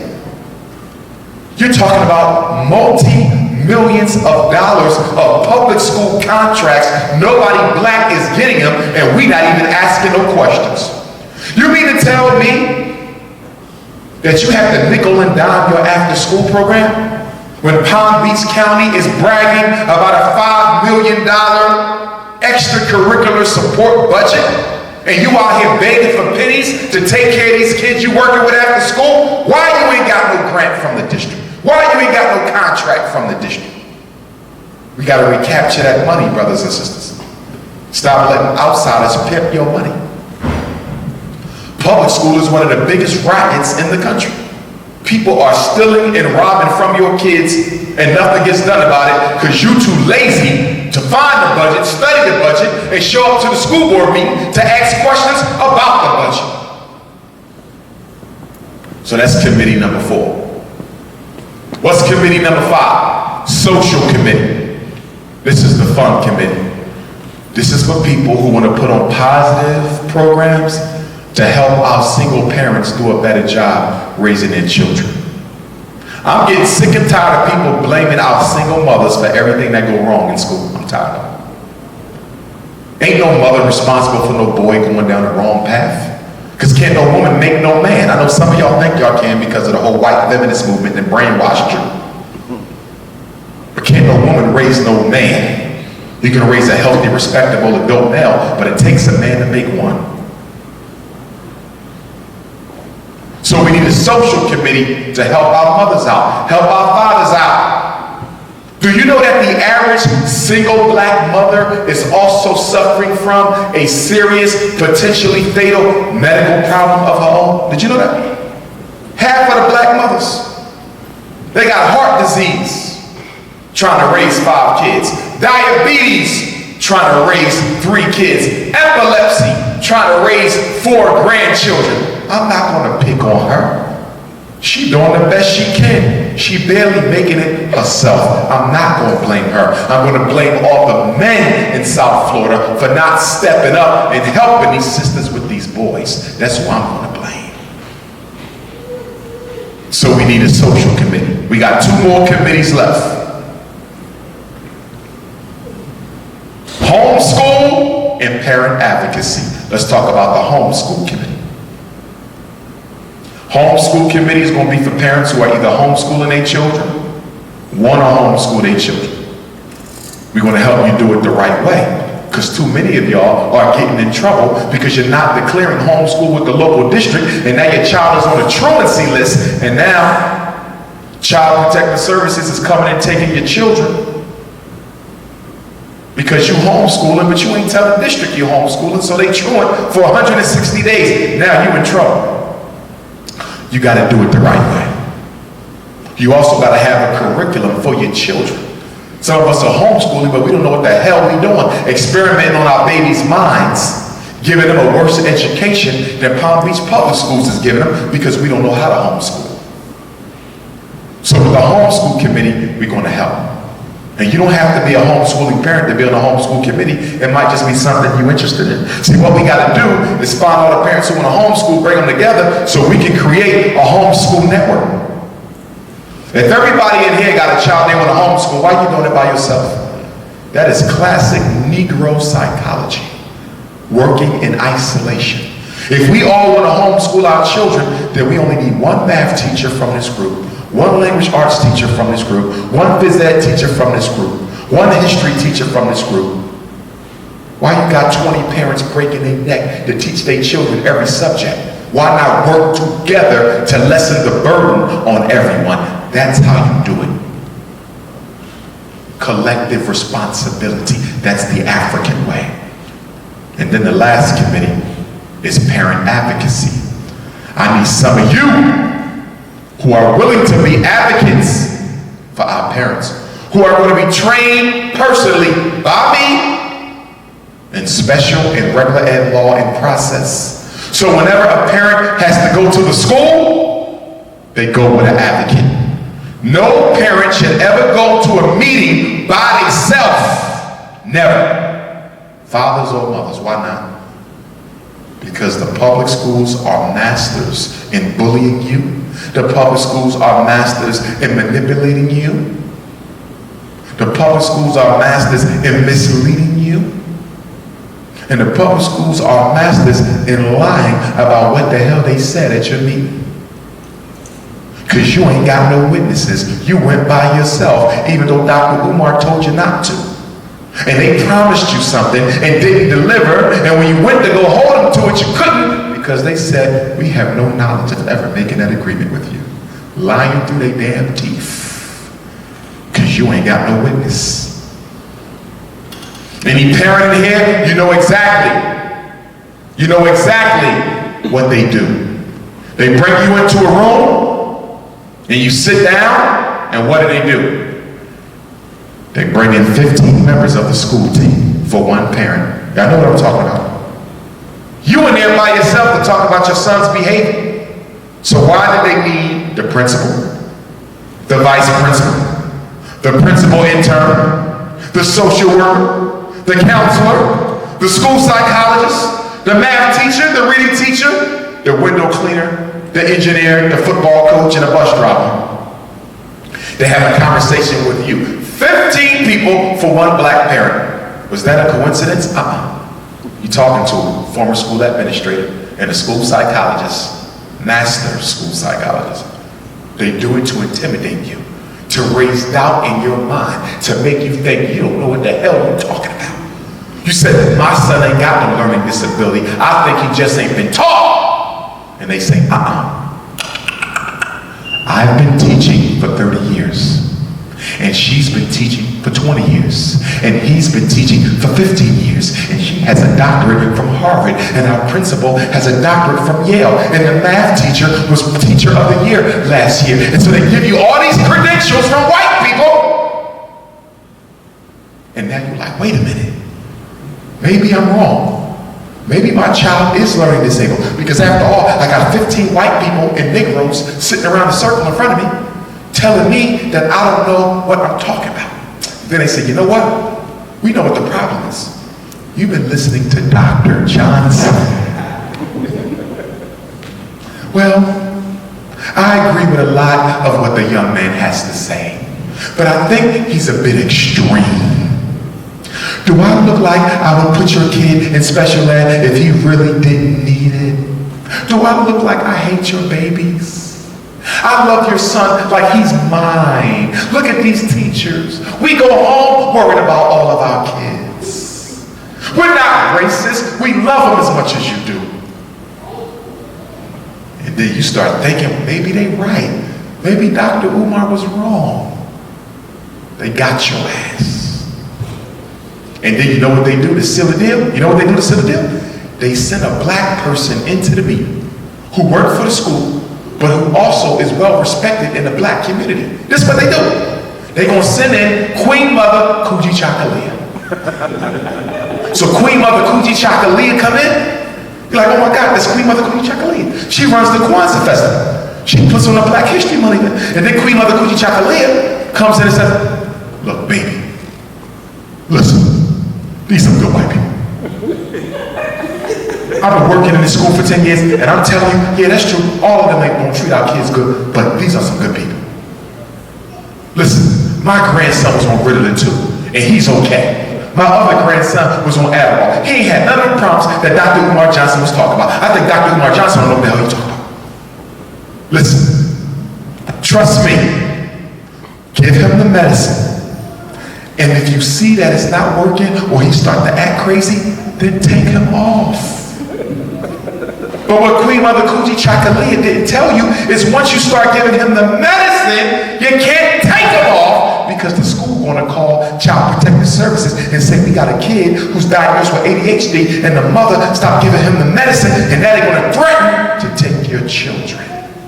And then you go back to the school to find Queen Mother Kuji Chakalia. Queen Mother, you told me that if I didn't like the medicine, I could stop. I'm sorry, baby, I didn't know that they can make you keep them on. I'm so sorry. I did not do that on purpose. Yes, you did, because you wanted to keep your paycheck. You sold my kid down the river for a paycheck. I better be careful with these dashiki Negroes in South Florida. So the parent advocates, I'm going to train you. Your job is to do what? If the brother got to go to a meeting for his son, he's the advocate, he going with him. Sister got to go to a meeting for her daughter, he's the advocate, he going with him. You sit right next to him, you listen to what the school say, and you tell them, you counsel them. You're not a lawyer, you're an advocate. So you cannot represent the parent to the school. You cannot do that. The parent represents themselves. What you do is you coach the parent through the meeting. So when the school says, we're going to need to test him for special education, or we might can't invite him back And you the advocate, you're going to say, tell them that it is illegal to deny a child admission to school for failure to get to tell. And then if you notice that the parents start getting weak, those 15 people start getting the best of it, you say, look, you're getting real weak right now, so that's what I want you to do. Tell them you need a 5-minute cigarette break. And you get that parent outside, you get in their world. You're getting soft up in there. You're about to sign that paper and get your kid evaluated for ADHD. We came in here to tell them people that you wasn't putting yourself on no drug. Now, you ready to go back in here and handle your business or what? Because they start getting brainwashed, so you got to snap them out. I'm sorry, yeah, I was about. They had, come on, I'm ready. Let's go back. Go back in there. I'm not signing it. The job of the advocate is to make sure our parents come out on top. But in order to be an advocate, you got to have guts. You got to be firm. You got to be consistent. We cannot send parent advocates in there to help our parents when they can talk you out of what's going on. You worse than the parent. What kind of advocate is that? You got to be firm. You got to know the laws. You got to know the procedures. And guess what'll happen? Once the schools know that we got a group of parent advocates who know that law, know their rights, this is going to happen to special ed rates. They're going to start going down. This is going to happen to expulsion. They're going to start going down because they see that black folks ain't going for it no more and they know the law. So those are the 7 committees. We start passing that around yet, my brother? Yes, we did, sir. Okay, who? Make sure y'all sign. Name, phone number, email, and committee. If you don't know the committee you want to be on, that's all right. You can leave it blank. But if you know, put it down there. Special ed committee, discipline committee, finance committee, policy committee, social committee, homeschool committee, or parent advocate committee. Don't sign up for parent advocate if you're soft. You cannot be weak. Okay? Because when you come from a parent advocate session, the parent is going to rate you. They're going to get an email from Doctor Umar. How was that parent advocate? Did they help you? Do you think they did a good job? Nah. They called my parent advocate into a room and gave them a cup of coffee. They came back dancing. So you got to be firm. Okay? My brother. Dr. Umar? Yes, sir. My name is Matthew Pike, and it's an honor to be here in front of you. Pleased to meet you, Brother Matthew. I got a question about the committees and how do you train or guide people that are involved in this organization? Well, number one, the chair of the whole thing is going to be having meetings. So for people who put a star in front of their name to be in a leadership role, they're going to teleconference with me. And I'm going to give them the whole process that needs to be followed in order to get started. First process for every committee is data collection. That's the first thing. Everybody got to do their research. You special ed, get the research, get the data. You school policy, get the research, get the data. You finance, where's the district's budget? Get the data. So the first thing before any action is done is the data. For parent advocates, I got the training, which means I got to come back down, or either I'm going to do an online training, but that got to be trained. The other committees, I'm going to guide them because I already have a system of what they need to be doing and how. So as far as preparing, they'll be guided every step of the way by the committee chair, who will be guided by me. So first is data collection. After this data collection, a summary has to be created of that data. From that summary that is created, there needs to be a 10-point action plan developed. Based on what we know about special ed in South Florida, what are the 10 main things that need to be done or changed? Based on what we know about the budget, what are the 10 main things that need to be done or have to be changed? Based on what we know about special ed, what are the 10 main things that got to be done or have to be changed? And then we come up with a strategy plan for each of those 10 points. Okay? Did that answer your question? Yes. Okay. Anyone else? Any questions about anything so far? Okay. So that's what we have to do. Queen, you was about to say something?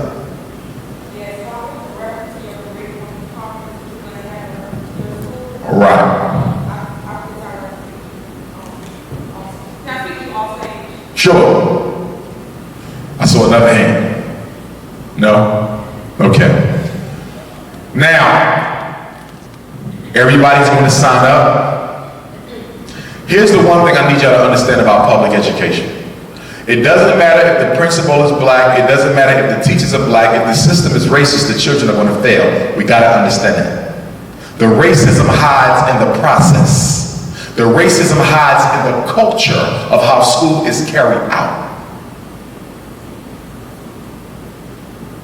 So the system can't work no matter how good the personnel are if the system was designed to fail. And why are they designing public education to fail? Is because they don't need black workers no more. They don't need us. America does not need the Negro to function. That's why the Mexicans are here, Latinos, people of other races. Nothing against them. They just come in here to earn a decent living. I do not have a problem with none of them. But what you need to understand is they are displacing us in the workforce. It's called economic death. Marcus Garvey predicted it.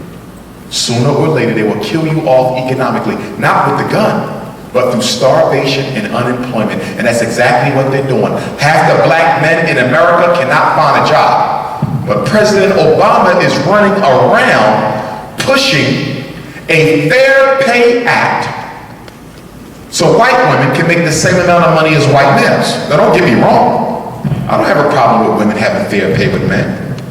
But how is it that you jump from, how do you go to fair pay for white women when half the black men can't even find a job? Fair pay? How about no pay? Are y'all following me with this? So he's running around trying to pass this Fair Pay Act, totally ignoring the fact that black men are unemployed in this country. Before you went to college, they said you was underqualified. You went to college, came back with a degree, now you overqualified. Look at racism. This is what white supremacy does. What the hell is overqualified? What is that? If I want to work at McDonald's and pay the rent, then I should have to work at McDonald's and pay the rent. My degree shouldn't have nothing to do with it. But it's called racism.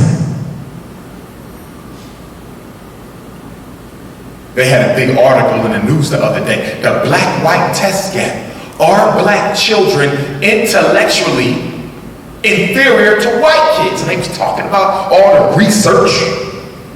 First of all, there's no such thing as honest research in America. You know that, right? So anytime you get a Negro talking about something that research says, you know you're talking to an idiot. Okay? Quote me. Well, Dr. Umar, what do you mean when you say that? You hear somebody talking about the research says that you're talking to an idiot? Because all research in America is funded by corporations.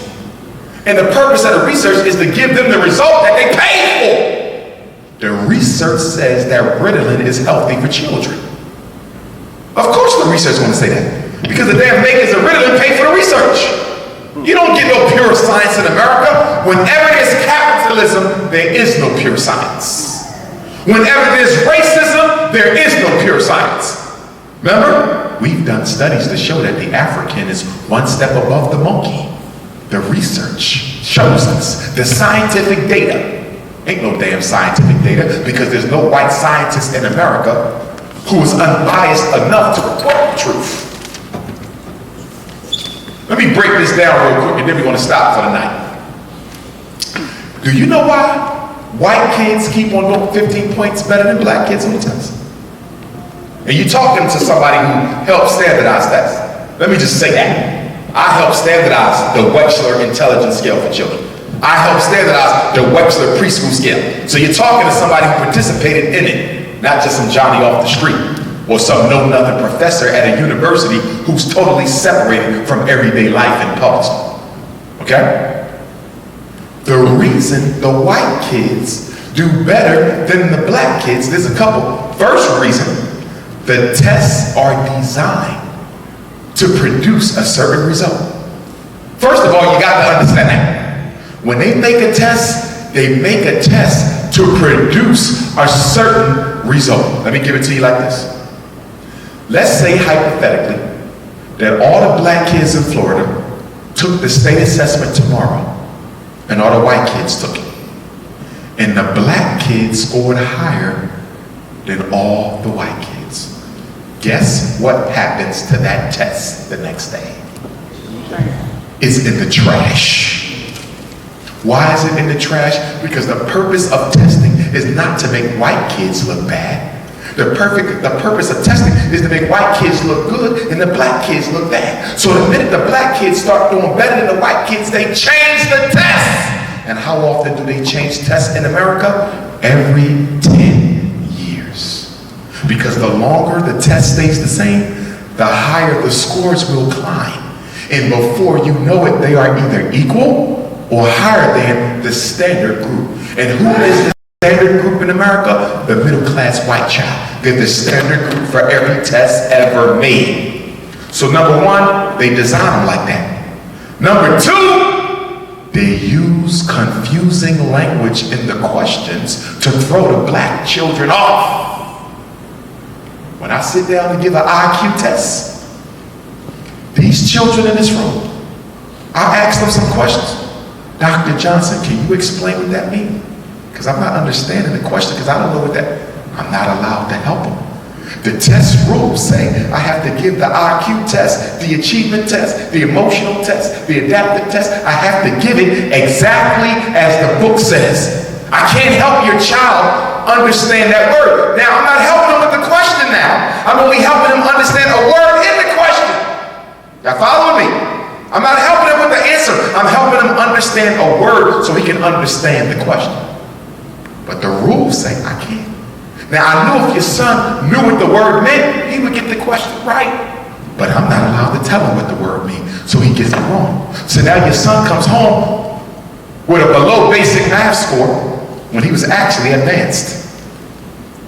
But he's looking below basic because they're doing all types of middle class words that he's unfamiliar with and reduced his score. That is the number one weapon of standardized testing, the language.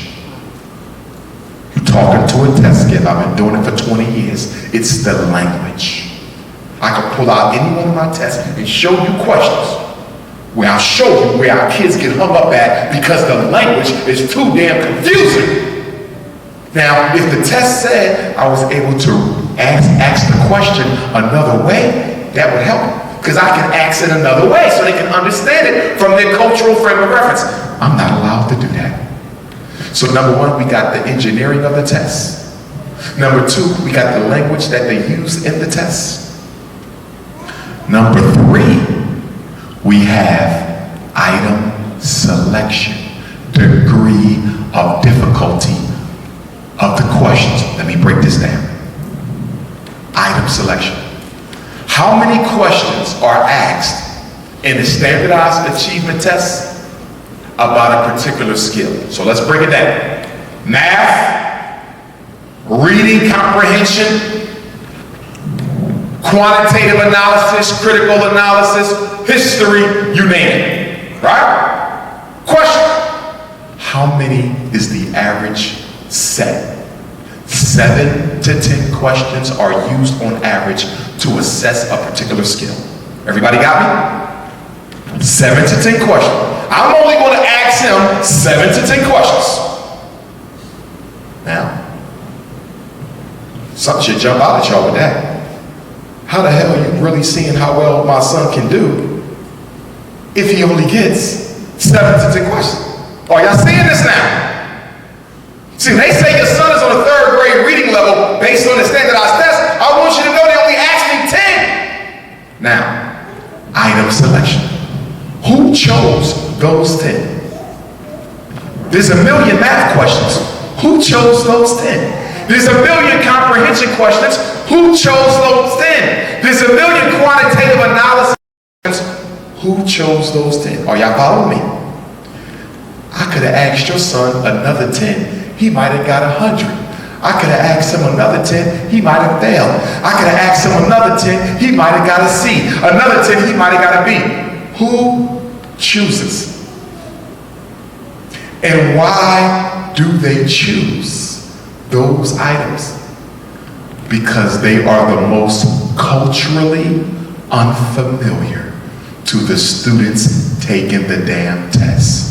I'm telling y'all right now, one of the biggest hoaxes run on black people is the fact that you think them tests they give your children in school is giving you reliable information. Do you know that if a child knows how to take a test but don't know nothing about the test material, he can get as high as a B+. He don't even know the material.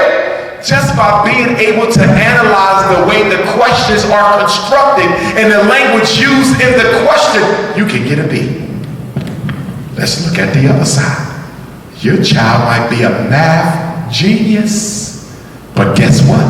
The item set that they gave him was so confusing and the degree of difficulty so intense that a boy with a perfect A+ flunks the test. Not because he don't know the material, but they confuse the hell out of him. In psychology, we take a class called test construction. They teach you how to make tests to confuse the hell out of people so they score low. This is psychology. Now, let me wrap up with this. Why? Last question of the night is what? Why? Why do they deliberately make our children score low on these tests? Because you live where? In the United States of America. Racism USA. The whole structure of the society you live in is based on what? Making sure that white children have way more access to opportunity and status than black kids. So you have to stack the deck to make sure they do better than the blacks. And how do you do that? By asking them questions they're familiar with, by using language they're familiar with, by giving them an education that prepares them for the tests, and by doing the opposite for the black children. America is about access to opportunity for the privileged few. If America is about access to opportunity for the privileged few, you can't have all the black kids in Riviera Beach scoring proficient on the damn tests. If all the black kids in Riviera Beach are scoring advanced, we got a problem. Because when it comes time for them to graduate from high school, guess who Florida State got to give all the scholarships to? When it comes time to graduate from high school, guess who Harvard got to give the scholarships to? When it comes time to graduate from high school, guess who Princeton got to give the scholarships to? And if the black kids are doing just as good as the white kids, we got a problem. Because if the black kids are scoring just as well as the white kids, how do you explain only one black male in the law program?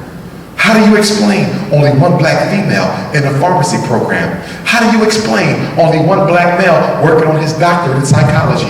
How do you explain one black female working on her engineering degree? If all the black kids or a lot of the black kids are doing just as well as the white folks, you got to come up with another excuse for why they're not getting the same access to opportunity. Do y'all understand what I'm saying here? All of the tests that we use were designed by white supremacy. You don't believe me? First IQ tests are white supremacists. You don't believe me? Anybody ever heard of the SAT that all the kids take to go to college? Who invented the SAT? Carl Brigham. Who was Carl Brigham? A member of the American Eugenics Society, a man who advocated the extermination of all black people. Oh yes, every test came out of the mindset of white supremacy. And you wonder why there's a 15-point test gap. On the IQ test, what are the 4 scales of the IQ test? Working memory, that's universal. Processing speed, that's universal. Nonverbal reasoning, that's universal. And then we got the last one. Verbal comprehension intelligence. Verbal comprehension intelligence. Do you know what that is? That's the words that white people use.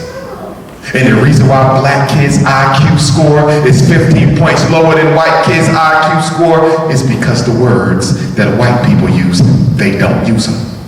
Now some of y'all might say, well, why don't they just take the verbal scale out the IQ? Leave working memory, leave processing speed, leave nonverbal. They can't do that. Because if we take out the words white people use and just leave the other three, black kids might start scoring higher than the damn white children. We got a problem. So you will always see the verbal scale on the test, because that's what feeds the illusion of intellectual supremacy.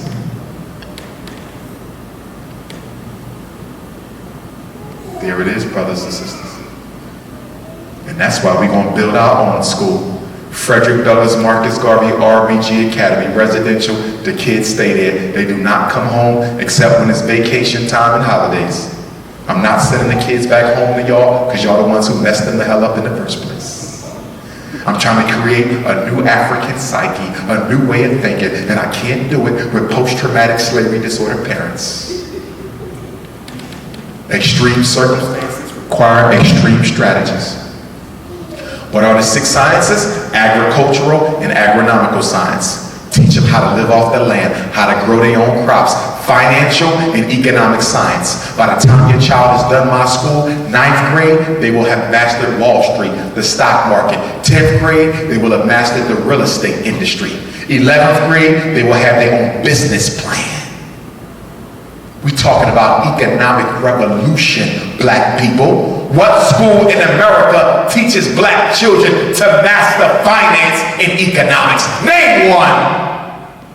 Show me the best black school for black kids in America, and I'll show you the best school teaching our kids how to work for white people. Show me one. I've been to half of them. They're not what you think they are. They just making a better employee. My school is not for employees. My school is for employers. You think sending them to college is going to give them a foot up?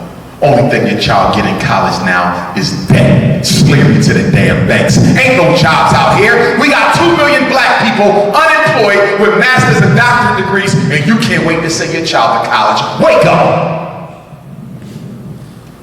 My school is based on the assumption what? They won't have no job when they get out, so I gotta give them everything they need by the time they graduate, and they'll be able to go into business for themselves straight out of high school. I'm 18 years old and I own my own business. I'm 19 years old and I'm already in the real estate market. Got my license and everything. Took the test a day after graduation because Doctor Umar and them prepared me for that. I don't need to go to college. I'm 21 and I'm a millionaire already. No college. That's what we're gonna be making. Now some of our kids gotta go to college because we still need doctors, we still need lawyers. And those professions are what? Legally regulated. So some will go, but most don't need to go. College is dead. Y'all know what I'm talking about because half y'all in it. We're going to teach them nutrition on physical science, science of the black man and black woman, spiritual and astrological science, political and military science. That's right. How to defend their family. Very important skill. Tomorrow ain't promised. Black community already in martial law if you look around. They got to be able to take care of their mothers when the father ain't there, take care of their wives, take care of their children. That's what we're doing at my school.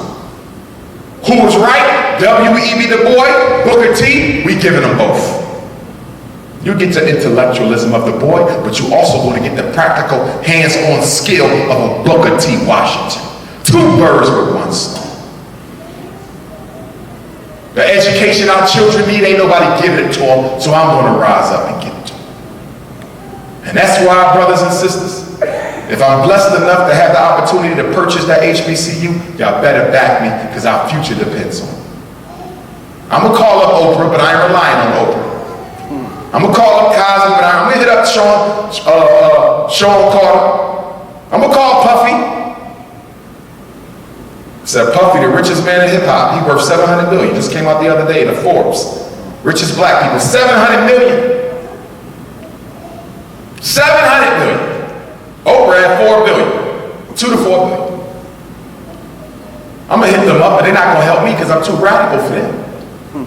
But I'm not worried about their money. Why? Because Marcus Garvey didn't build the largest organization with rich black money. Elijah Muhammad didn't build the nation with rich black money. Noble Drew Ali didn't build the Moorish Science Temple with rich black money. Rastafari wasn't built with rich black money. It was everyday pennies. If they could do it then, we can do it now.